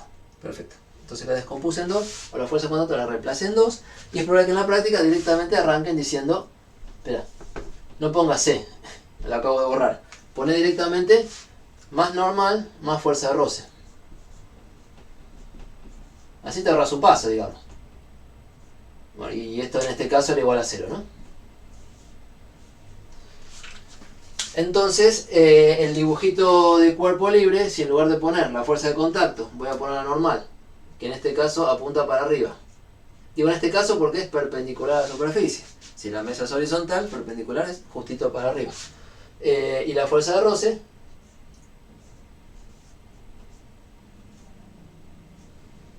si pongo estas dos, lo que tengo que hacer enseguida es borrar la de fuerza de contacto, ¿no? Permiso. Si pongo estas dos es porque estoy representando a esta. Entonces más vale que no la ponga dos veces. Puse estas dos en lugar de la C que acabo de borrar. ¿Bien hasta ahí? Pregunta, bien, me están acompañando. La normal en el plano inclinado, ¿no hay que descomponerla? No. Bueno, la pregunta es, no es si hay que o no hay que. ¿Conviene o no conviene? Esto es una propuesta, un truco si quieren. ¿Y por qué conviene? Bueno, porque en este dibujito ahora tengo dos fuerzas en el eje X y dos fuerzas en el eje Y y me quedaron bien separaditas. Entonces está bueno, me conviene. Ahora, el nombre de normal y fuerza de roce en todo lo libre, para toda la gente con la que hablen, no es una cuestión de elijo cómo hacerlo, es una cuestión de ponete perpendicular a la superficie y tangencial a la superficie. Receta. O sea, el nombre normal significa normal a la superficie. El nombre fuerza de roce significa tangencial a la superficie. Si cuando yo voy a trabajar esto, resulta que estoy con ejes X e Y, me parece que estás pensando en esto, Juan Manuel, y vaya a poner las componentes X e Y, veré que la normal tiene componente X y tiene componente Y. Y en ese caso la voy a descomponer sobre los ejes con los que trabajo. En el momento de dibujarlas, verlas, o sea, todavía no hice la cuenta. En el momento de ver las fuerzas, de reconocerlas y dibujarlas bien, poner normal y fuerza de roce según la superficie del dibujo. ¿Ok? Y después que tenés las fuerzas bien dibujadas, preocupate por los ejes y las componentes. En ese orden lo estoy contando. ¿Sí? Sí. Me di cuenta que estabas preguntando. Entonces, resulta que este problema... muchas gracias. De nada. Este problema que armé, y bueno, es el primero, y para los vectores me quedó re fácil. Si me hubieran quedado vectores chuecos, y bueno, era más complicado. ¿Pero qué quiere decir más complicado? Quiere decir, arremangate, pone los ejes, pone las componentes, seno, coseno. O sea, eso no debe ser dificultad conceptual. Puede ser que no tengan ni ganas de hacerlo y haya que hacerlo y bueno, lo tienen que hacer. Pero distingan cuando trabajan lo que es, si entendieron el planteo o si se traban en las cuentas. Porque muchas veces tratan de hacer todo, por supuesto, hasta donde llegan y es la primera vez que lo hacen, y de golpe aparece una pregunta y la pregunta de eso que no se entiende es porque faltó entender algo mucho más arriba. Entonces, preocúpense por el planteo por un lado y la parte técnica de sumar vectores la voy a empezar recién ahora. El diagrama de cuerpo libre es un diagrama de cuerpo y flechita de fuerzas. Ni siquiera puse los ejes. Porque los vectores se pueden dibujar sin ejes. Y se puede hacer geometría y se pueden pensar. Ahora, en el momento de hacer componentes sí necesito ejes. Entonces, para dar el paso siguiente, que es hacer las cuentas con componentes, voy a poner ejes. Y así como estaban puestos allá afuera para observador, pongo ejes sobre el diagrama de cuerpo libre. Y uso un X a la derecha y un Y hacia arriba. Comento, importante para facilitarse la vida. Los ejes que use acá no tienen por qué ser los mismos que usa el observador para describir el movimiento. Estos ejes son como auxiliares en el diagrama de cuerpo libre para hacer la suma de vectores. Me dicen descomponelos. ¿En qué eje? En los ejes que quieras, porque vos vas a hacer la suma. La suma de vectores es una cosa que existe aunque no haya ejes. Es una cosa geométrica que existe, la idea de sumar vectores. Se puede hacer gráficamente. Y no necesitas ejes. Entonces, existe como idea que esto significa algo, que este dibujo significa algo, el que había antes, incluso antes de poner ejes. ¿Para qué ponemos ejes? Bueno, para hacer la parte algebraica de trabajar los vectores en componentes. Entonces, los ejes que pones acá, los elegís a conveniencia. Y a veces conviene de una manera, o sea, siempre sale, pero una manera te puede facilitar la vida y otra no. Voy tirando cosas que vienen en la práctica que ya están leyendo. Puede ser que en un problema haya que estudiar este cuerpo y este también. Puede ser que en un problema haya una cosa más tipo así, una rampa, y entonces hay que estudiar un cuerpo acá arriba, la polea que yo me imaginé acá, la soguita, y acá. Y si para este cuerpo, cuando hago el diagrama de cuerpo libre y sus fuerzas, me gustan ejes así, para este cuerpo, cuando hago el diagrama de fuerzas, y por ahí me gustan ejes así, ¿tengo derecho a usar estos ejes XY para este cuerpo? ¿Y estos ejes X', Y' para este cuerpo? Sí tengo derecho. ¿Por qué? Porque lo que dice Newton es estudiar los cuerpos de A1. Entonces cuando estudias este, resolvete tu suma de fuerzas, déjalo ahí. Cuando estudias este, es como si das vuelta a la página y estudiar tu suma de fuerzas y déjalo ahí. Y después relacionarlos probablemente. Pero se puede usar ejes distintos para cada cuerpo que se estudie. Y a veces nos facilita la vida. Bien.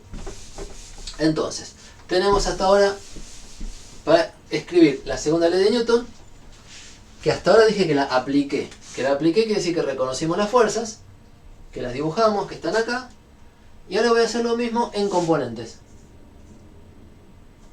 O sea, no, podría poner ahora, para que quede escrito, en componentes.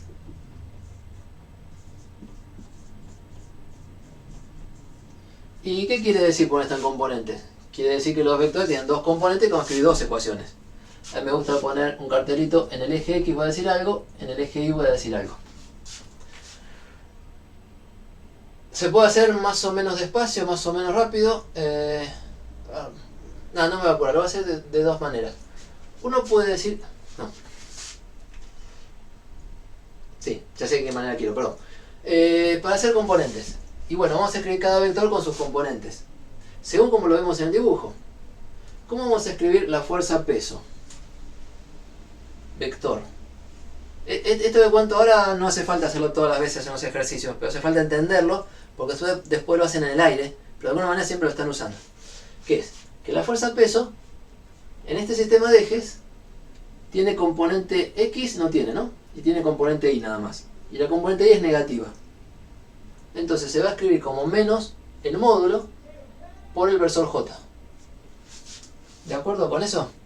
Y cuando digo P sin flechita, estoy diciendo que vamos a anotar P sin flechita al módulo de P, que es un número positivo. Entonces, como el número es positivo y yo veo que la componente es negativa, la componente es menos P por J. ¿Sí? Esta es la forma, necesito hacerlo para pegarnos con la teoría.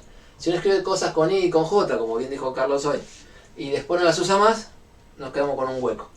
Lo que estoy diciendo con esto es que P tiene dos componentes. Una componente P sub X, que ustedes me dicen cuánto vale, y una componente P sub Y, que me dicen cuánto vale. Si P está escrito así, porque lo veo en el dibujo, ¿cuál es la componente X de P? Del peso.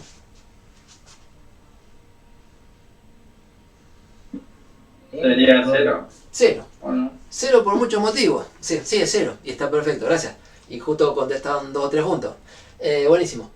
¿Por qué? Primero porque lo veo vertical, no tiene componente X. O sea, con el dibujo ya lo sabía.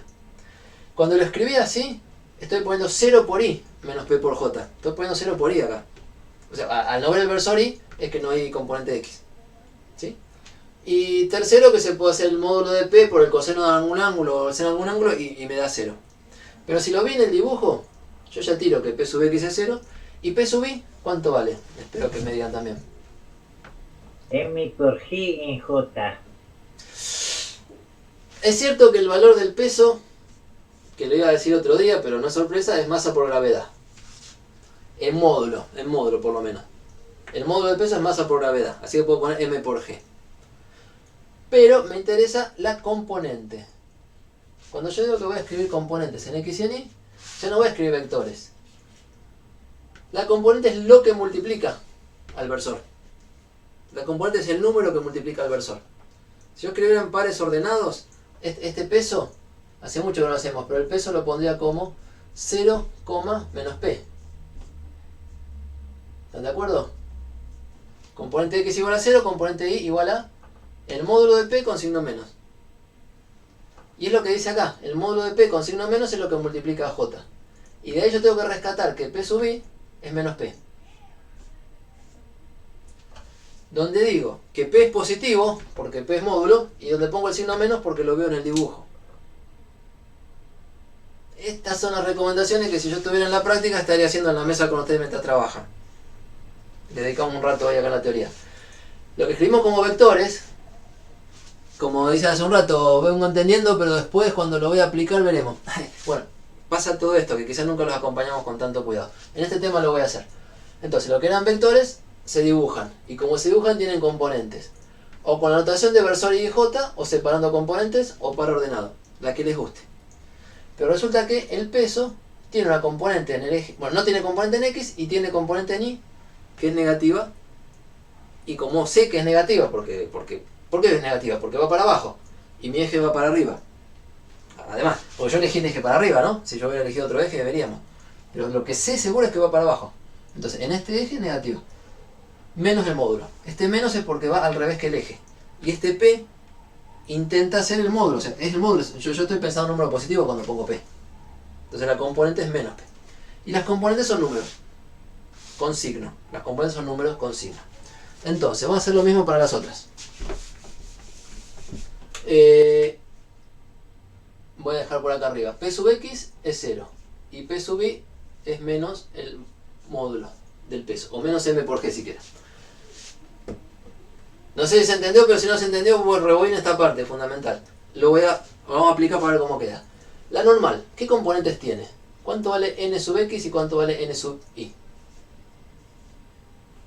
Bueno, la normal está para arriba. En estos ejes x e y, yo veo que está toda en y. No tiene inclinación, no tiene componente x. Así que la componente x de la normal es 0. Y la componente y de la normal, positiva, igual que el eje. Y como de grande, igual que el módulo, n. La componente, así como una es menos el módulo, esta componente de la normal en el eje es más el módulo. Y si quieren todavía pueden poner más n, para acordarse que no es que el signo lo pensaron, que salió con signo más. ¿Sí? Vamos a hacer lo mismo con la fuerza de roce, porque la acabo de ver primero. Y después con la otra. Fuerza de roce. Componente x, ¿cuánto vale? Fuerza de roce, componente y, ¿cuánto vale? Miren el dibujo. Resulta que es horizontal, así que componente y no tiene. 0 ahí. Y componente x, sí, es igual de larga que el módulo y apunta al revés que el eje. Así que es menos el módulo.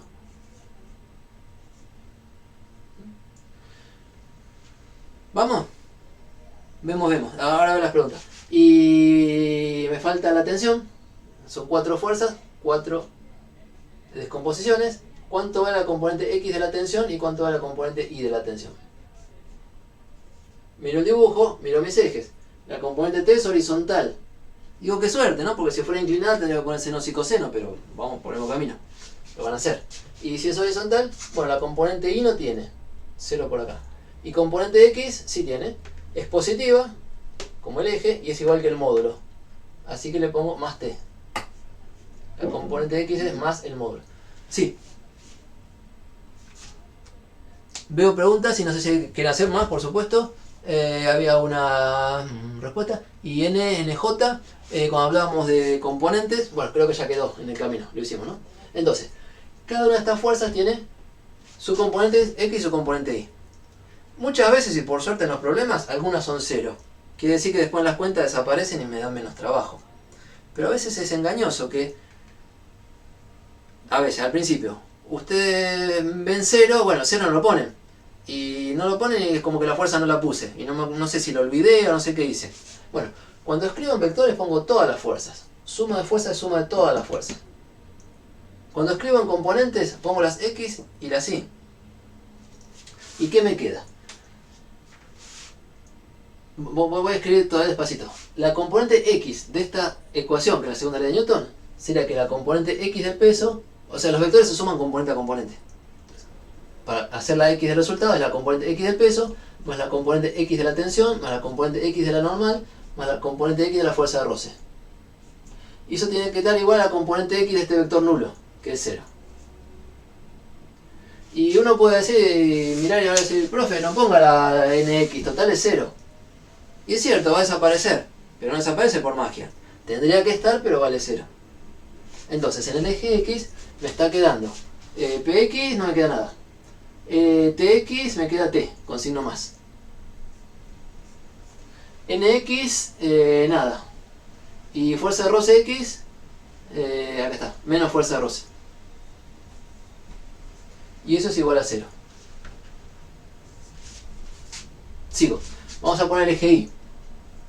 En el eje Y tengo que poner la componente Y del peso, más la componente Y de la tensión, más la componente Y de la normal, más la componente Y de la fuerza de roce. O sea, como aprendimos a sumar. Suma de 4 vectores, la componente Y es la suma de las 4 componentes Y. Que quizás no lo terminaron de masticar así, o lo hacen de otra manera. Bueno, ahora les recomiendo organizarse así. Y eso tiene que ser igual a la componente X de la aceleración por la masa, como decía Newton, que es 0. Ahora, ¿qué queda de esto? P sub I es menos P. Porque lo estoy copiando acá y porque lo miro el dibujo. T sub I, nada. N sub I más N. Estaba acá, ¿no? Más N. Y fuerza de roce sub I, componente I, nada. Entonces me quedan esas dos. Igual a 0. Vamos hasta acá. Está re largo. Esto uno lo hace mucho más cortito cuando ya sabe lo que hace.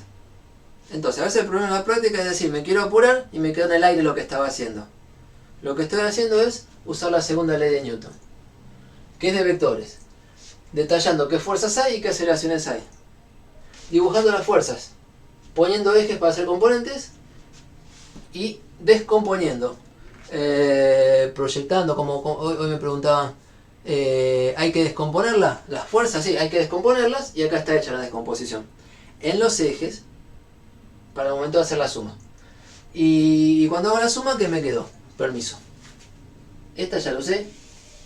Y me quedó T menos FR igual a 0. Y me quedó menos P más N igual a 0.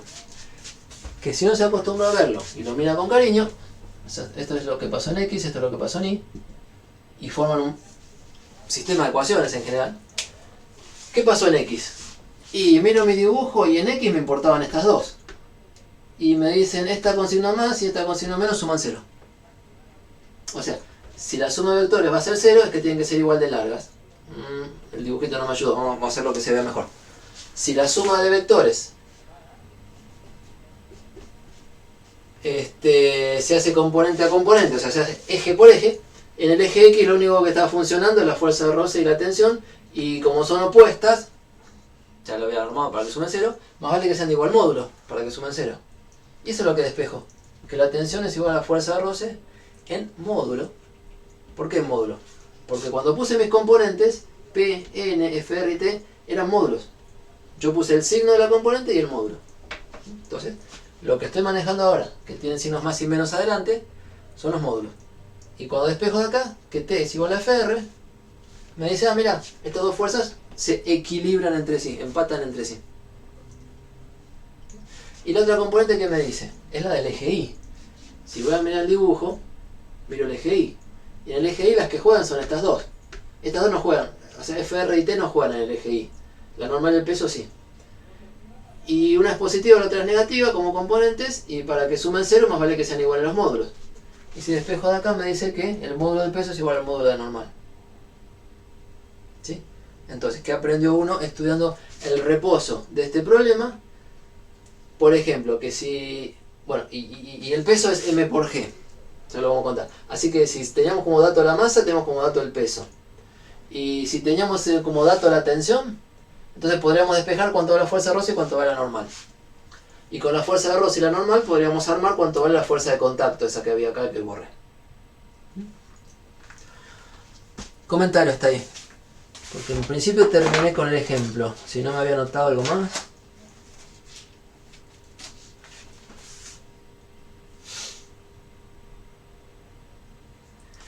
Pues no se me ocurre qué reacciones puede haber. Yo en la práctica lo hice más fácil.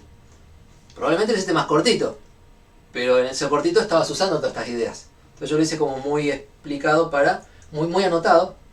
Para ir desde la teoría, que son vectores, a hacer componentes y a trabajar con componentes.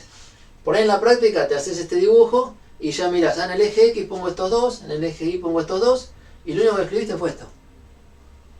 Ojalá hagan eso, porque el día que está bajo control, el día que se entrenaron, uno mira el problema, dibuja las fuerzas en el diagrama de cuerpo libre y hace la suma componente a componente y ya sabe lo que quiere hacer y ya viene acá. Pero esto es la segunda ley de Newton pasada en aplicada. Bueno, comentario. ¿No? ¿Puedo seguir?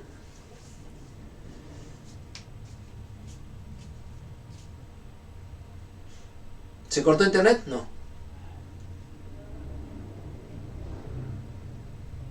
¿O sí? Bueno, ya viene la respuesta. Porque a veces me quedo hablando solo. Y que se corte internet no es un chiste, pues. Ojalá no nos pase. Bueno, bien, entonces, llegamos hasta acá con un ejemplo. En lugar de responder las respuestas es este. Perdón, en lugar de responder las preguntas es este. Cuando uno tiene un problema de física, de los nuestros, ya habrá aprendido que lo que tiene que hacer no es buscar una fórmula para calcular lo que le dicen. Tiene que hacer un análisis. Y cuando llega a un punto del análisis, tiene que volver a mirar las preguntas. Y preguntarse, si tengo este como dato, este lo puedo despejar. Buenísimo, lo despejo.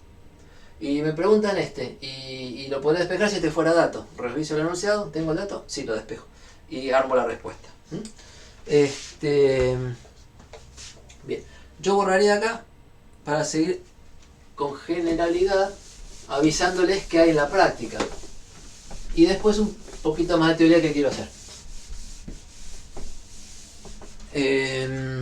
Y me comí el recreo, disculpen, pero hoy es así.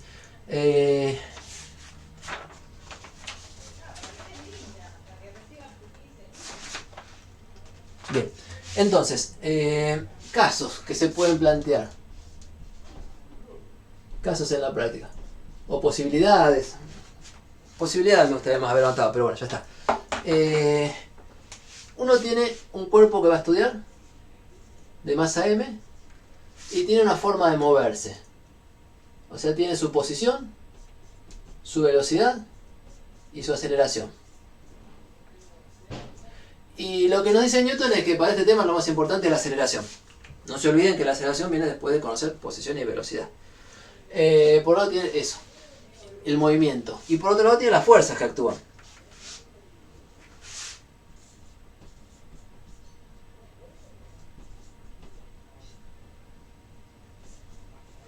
Vamos a poner 4 esta vez para cambiar. No, vamos a dejar 3, no sé. Ahí.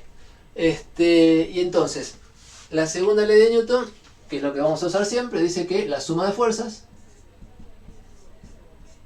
es igual a masa por aceleración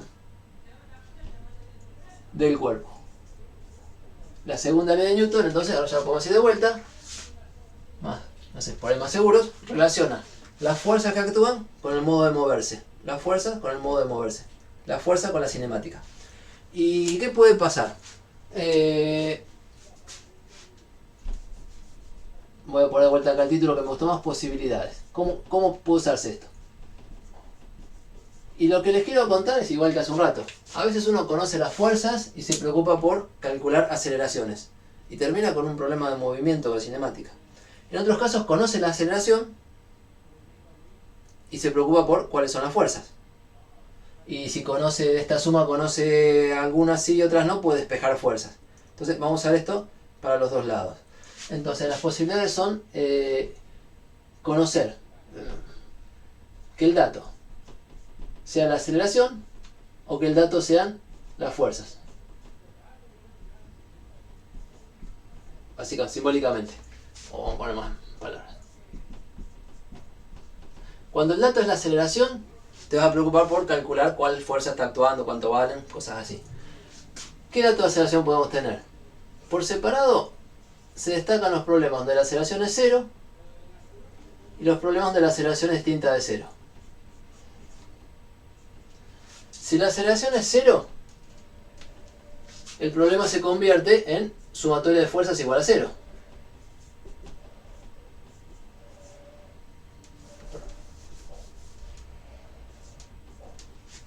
Estoy tratando de hacer un mapa nada más, no inventé nada nuevo. Estoy siempre usando la segunda ley de Newton. Pero en este caso, si la aceleración es 0, la segunda ley me dice suma de fuerzas igual a 0. ¿Sí? Estos problemas se llaman problemas de equilibrio. Me preguntaban, ¿cuándo se dice que un cuerpo está en equilibrio? Cuando no está acelerado. cuando la aceleración es 0. Ahora que usamos la segunda ley de Newton, se dice que un cuerpo está en equilibrio cuando la suma de fuerzas que actúan sobre él es 0. Cuando las fuerzas están bien repartidas. Este dibujo no pinta que fueran 0 porque tiran más bien para abajo, ¿no? Pero un típico problema de equilibrio es las fuerzas están sí, como un abanico para todos lados y se cancelan entre sí. Equilibrio, que suma de fuerza igual a 0. Ahora, que la aceleración sea 0 no significa que esté quieto. Dentro de la aceleración, un mapa necesito más grande. Dentro de la aceleración igual a 0, tenés dos casos. Que la velocidad sea 0, que está quieto, y que la velocidad sea constante. Alguna velocidad v0 constante. Te tendrá que poner que la velocidad, en función del tiempo, como suele ser siempre, es un valor v0 constante. Ustedes deben saber que si la velocidad es constante, la aceleración es 0. Así que es un caso de equilibrio. O sea, yo me paro arriba de una patineta, me dan un empujoncito y voy siempre a 3 metros por segundo, despacito para no caerme, más o menos, 3 metros por segundo, y yo estoy ahí arriba y durito y me ven que me muevo, pero estoy en equilibrio, ¿no? Es como hacer equilibrio arriba de la bicicleta o arriba de un skate.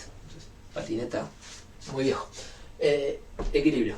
Y la condición de trabajo, la dice la segunda ley de Newton siempre.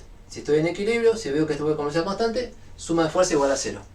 Y el problema técnico es resolver suma de fuerza igual a 0. Así que, ahora estamos. Y si estoy con velocidad 0, quiere decir que además de estar en equilibrio, respecto del observador que me está mirando, estoy quieto. Y eso se lo llama reposo. ¿Sí? Entonces, el reposo es un caso particular de equilibrio. Algo puede estar en equilibrio cuando va con velocidad constante, o algo puede estar en reposo cuando la velocidad de masa constante es 0. Todo esto es equilibrio. Entonces vamos a hacer una llavecita así.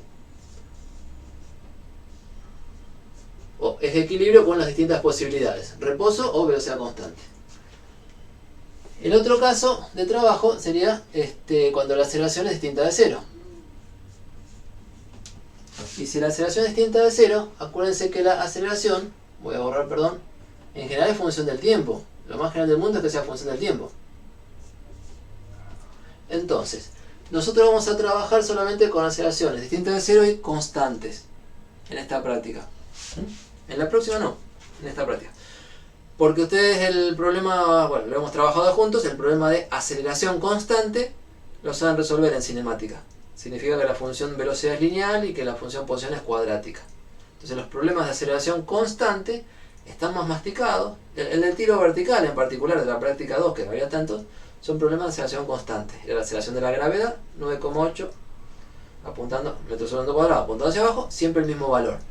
Entonces aceleración constante se pegan con el movimiento rectilíneo uniformemente variado, y si es en el plano, se pegan con los movimientos parábola, tipo tiro oblicuo. Entonces la aceleración distinta de 0 puede ser constante, algún valor A, o a sub 0 constante, o no.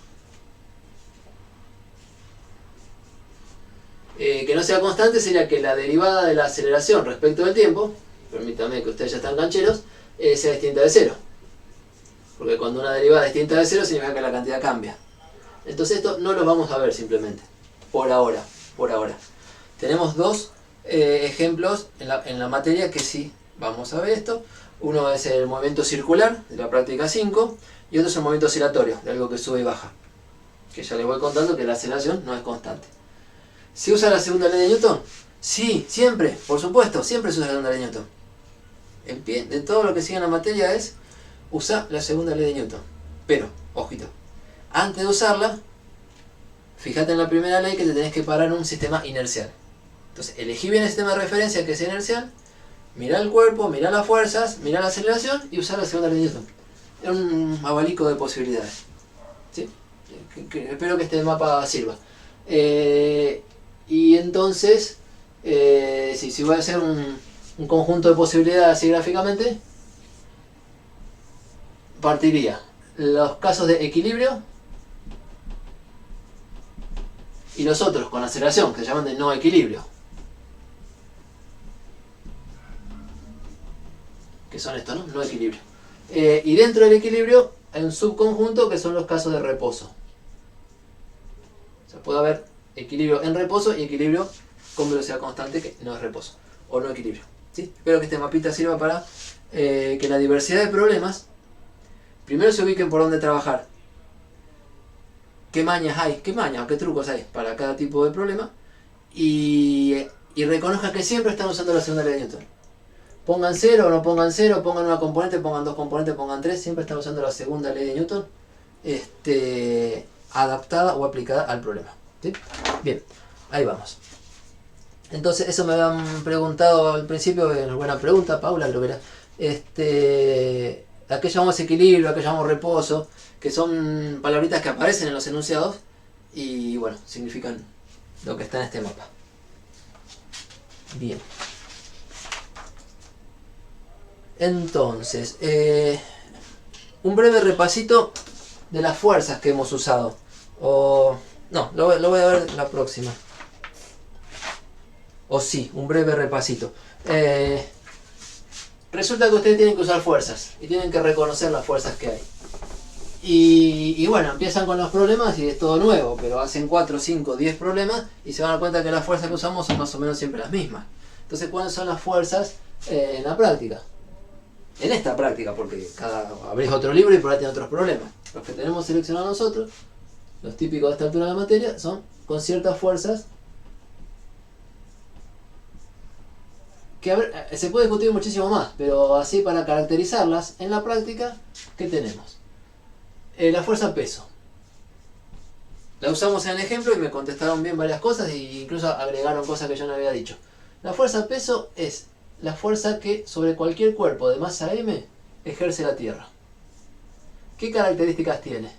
Apunta hacia el centro de la Tierra. O sea, una fuerza es un vector, ¿no? Me estoy apurando por el reloj, pero una fuerza es un vector. Como vector hay que saber el módulo y para dónde apunta. No se preocupen de una por el signo, no, preocupense por dibujarlo y saber para dónde apunta. Porque el signo viene después cuando hacen componentes y eso lo manejan como en la práctica 1, porque son vectores y hacen componentes.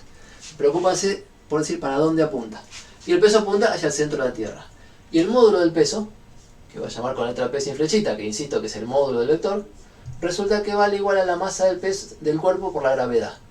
Donde la gravedad es el módulo de la aceleración de la gravedad, 9,8 metros sobre segundo cuadrado, con el que trabajaron ya bastante en cinemática. ¿Por qué esto es así? Es una forma particular, la forma que toma en esta situación la ley universal de gravitación. Hay un fenómeno de gravitación que es el mismo que atrae, que es el que se atraen los planetas, las estrellas, las galaxias y los cuerpitos de acá con la Tierra. Si este cuerpo que estoy mirando está acá cerquita de la Tierra, y yo la Tierra es siempre la misma, siempre la misma masa, siempre el mismo radio y estoy siempre igual, entonces averiguo la aceleración de la gravedad y me da siempre igual. Y por otro lado es proporcional a la masa, o sea, un cuerpo con más masa tiene más peso. Es tan cierta esta relación que mucha gente, bueno, si no estudia con cuidado, llega a confundir lo que es el peso y lo que es la masa.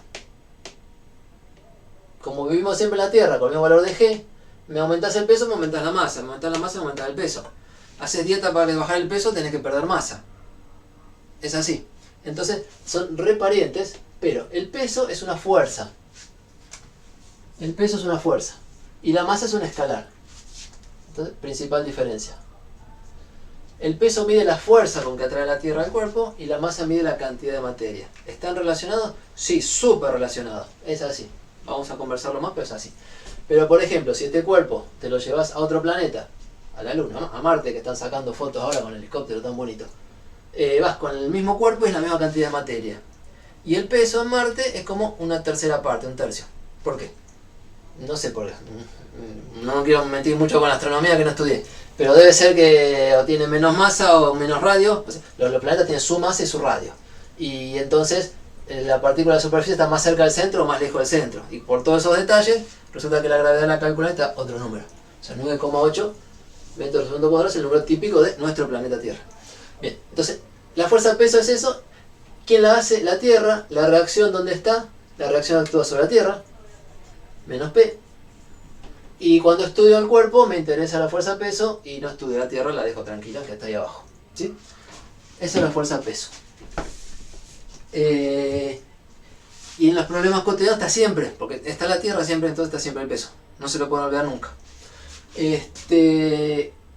Después están las fuerzas de contacto. Y en particular de contacto con superficies. Entonces esto también lo trabajamos en el ejemplo. Si hay una superficie y hay un cuerpito apoyado, la superficie es capaz de hacerle fuerza al cuerpo. Y la reacción sería que el cuerpo le hace fuerza a la superficie. La fuerza que actúa sobre el cuerpo y apunta no sé para dónde. Un poquito sé, no apunta para abajo. No apunta para adentro de la... O sea, las superficies, salvo que tengas pegamento y te cuenten algo, no son capaces de atraer. Son capaces de empujar nada más por contacto. Entonces para abajo no, más bien para arriba. Pero más bien para arriba puede ser inclinada. Entonces ya les conté cómo trabajamos la fuerza de contacto con dos componentes adaptadas, no a los ejes que uno tiene ganas, sino adaptadas a los ejes de la superficie. El tangencial y el normal. Y a las componentes le ponemos nombre y a esta se llama normal y esta se llama fuerza de roce. ¿Sabemos a priori cuánto va la normal y cuánto va la fuerza de roce? En general no. En general son cosas que se despejan. El peso sabemos, si sabemos la masa sabemos el peso. Pero estas cosas se despejan de la situación. Porque puedo tener un cuerpo más apretado o menos apretado, una superficie más lisa o menos lisa. Puede ser que este lo esté ayudando, tirando para arriba, o que lo esté jorobando, empujando para abajo. Entonces depende de todo el contexto. Porque la segunda ley de Newton dice que la suma de todas las fuerzas es igual a la masa por la aceleración que observo. Fíjense cómo lo digo, me gusta decirlo así. La suma de todas las fuerzas que debe haber es igual a la masa por la aceleración que observo, que me dicen. Y si está quieto, es una cosa. Y si está bajando cada vez más rápido, es otra cosa. Entonces las fuerzas se relacionan con la aceleración y se adaptan entre sí. Bueno, la normal y la fuerza de roce se suelen adaptar a las demás fuerzas. Entonces es típico en los problemas que no lo tengas como dato, sino que la despejes. Y la normal sabes que va para afuera y la fuerza de roce ni siquiera sabes para qué lado va. Puede ir por un lado o para el otro. Entonces vamos a hablar la próxima de características de la fuerza de roce que tenemos que tener presente cuando hacemos los problemas. Un poco más de teoría de las fuerzas de roce. Pero esa teoría no es de leyes de la física, es una teoría fenomenológica. Es decir, en la práctica sabemos estas cosas, ¿sí? La otra fuerza que usamos en todos los problemas son las tensiones. O sea, fuerza debida a hilos o cuerdas tirantes. Entonces, si vos en un dibujito de problema ves un cuerpo y ves una soga tirante, te dibuja una polea, la mano de alguien que tira, y bueno, esa es una fuerza que de cajón ya sabes para dónde va. Lo lindo de las tensiones es que una vez que hiciste el dibujo, ya sabes para dónde va.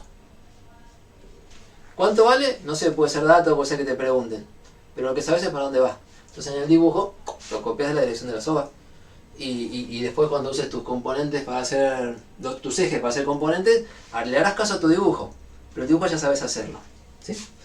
Y hay otras fuerzas que vamos a trabajar, sí, no en la práctica esta, pero más adelante, yo las voy a poner en la próxima clase. Son las fuerzas elásticas, la fuerza que hace un resorte, ¿sí? Bien. Bien, y estoy a tiempo para dejarlos para la teoría. Para la práctica con hasta 4 minutos de pausa. No me apuro más. Entonces, atacar la práctica 4. Creo que ya tienen el ejemplo base. Uno sin aceleración, dice. Ustedes harán otros con aceleración. Pero ahí hay que refrescar cinemática y listo. Y más o menos el esquema de trabajo que les recomiendo. Por ahí cada ayudante tiene sus formas de anotar. Y entonces uno trabaja más en componentes, otro trabaja más en módulos. Y ustedes tienen que elegir su forma y aprenderse su forma de trabajar, ¿sí? Pero más o menos van a encontrar de todos los chicos los mismos consejos.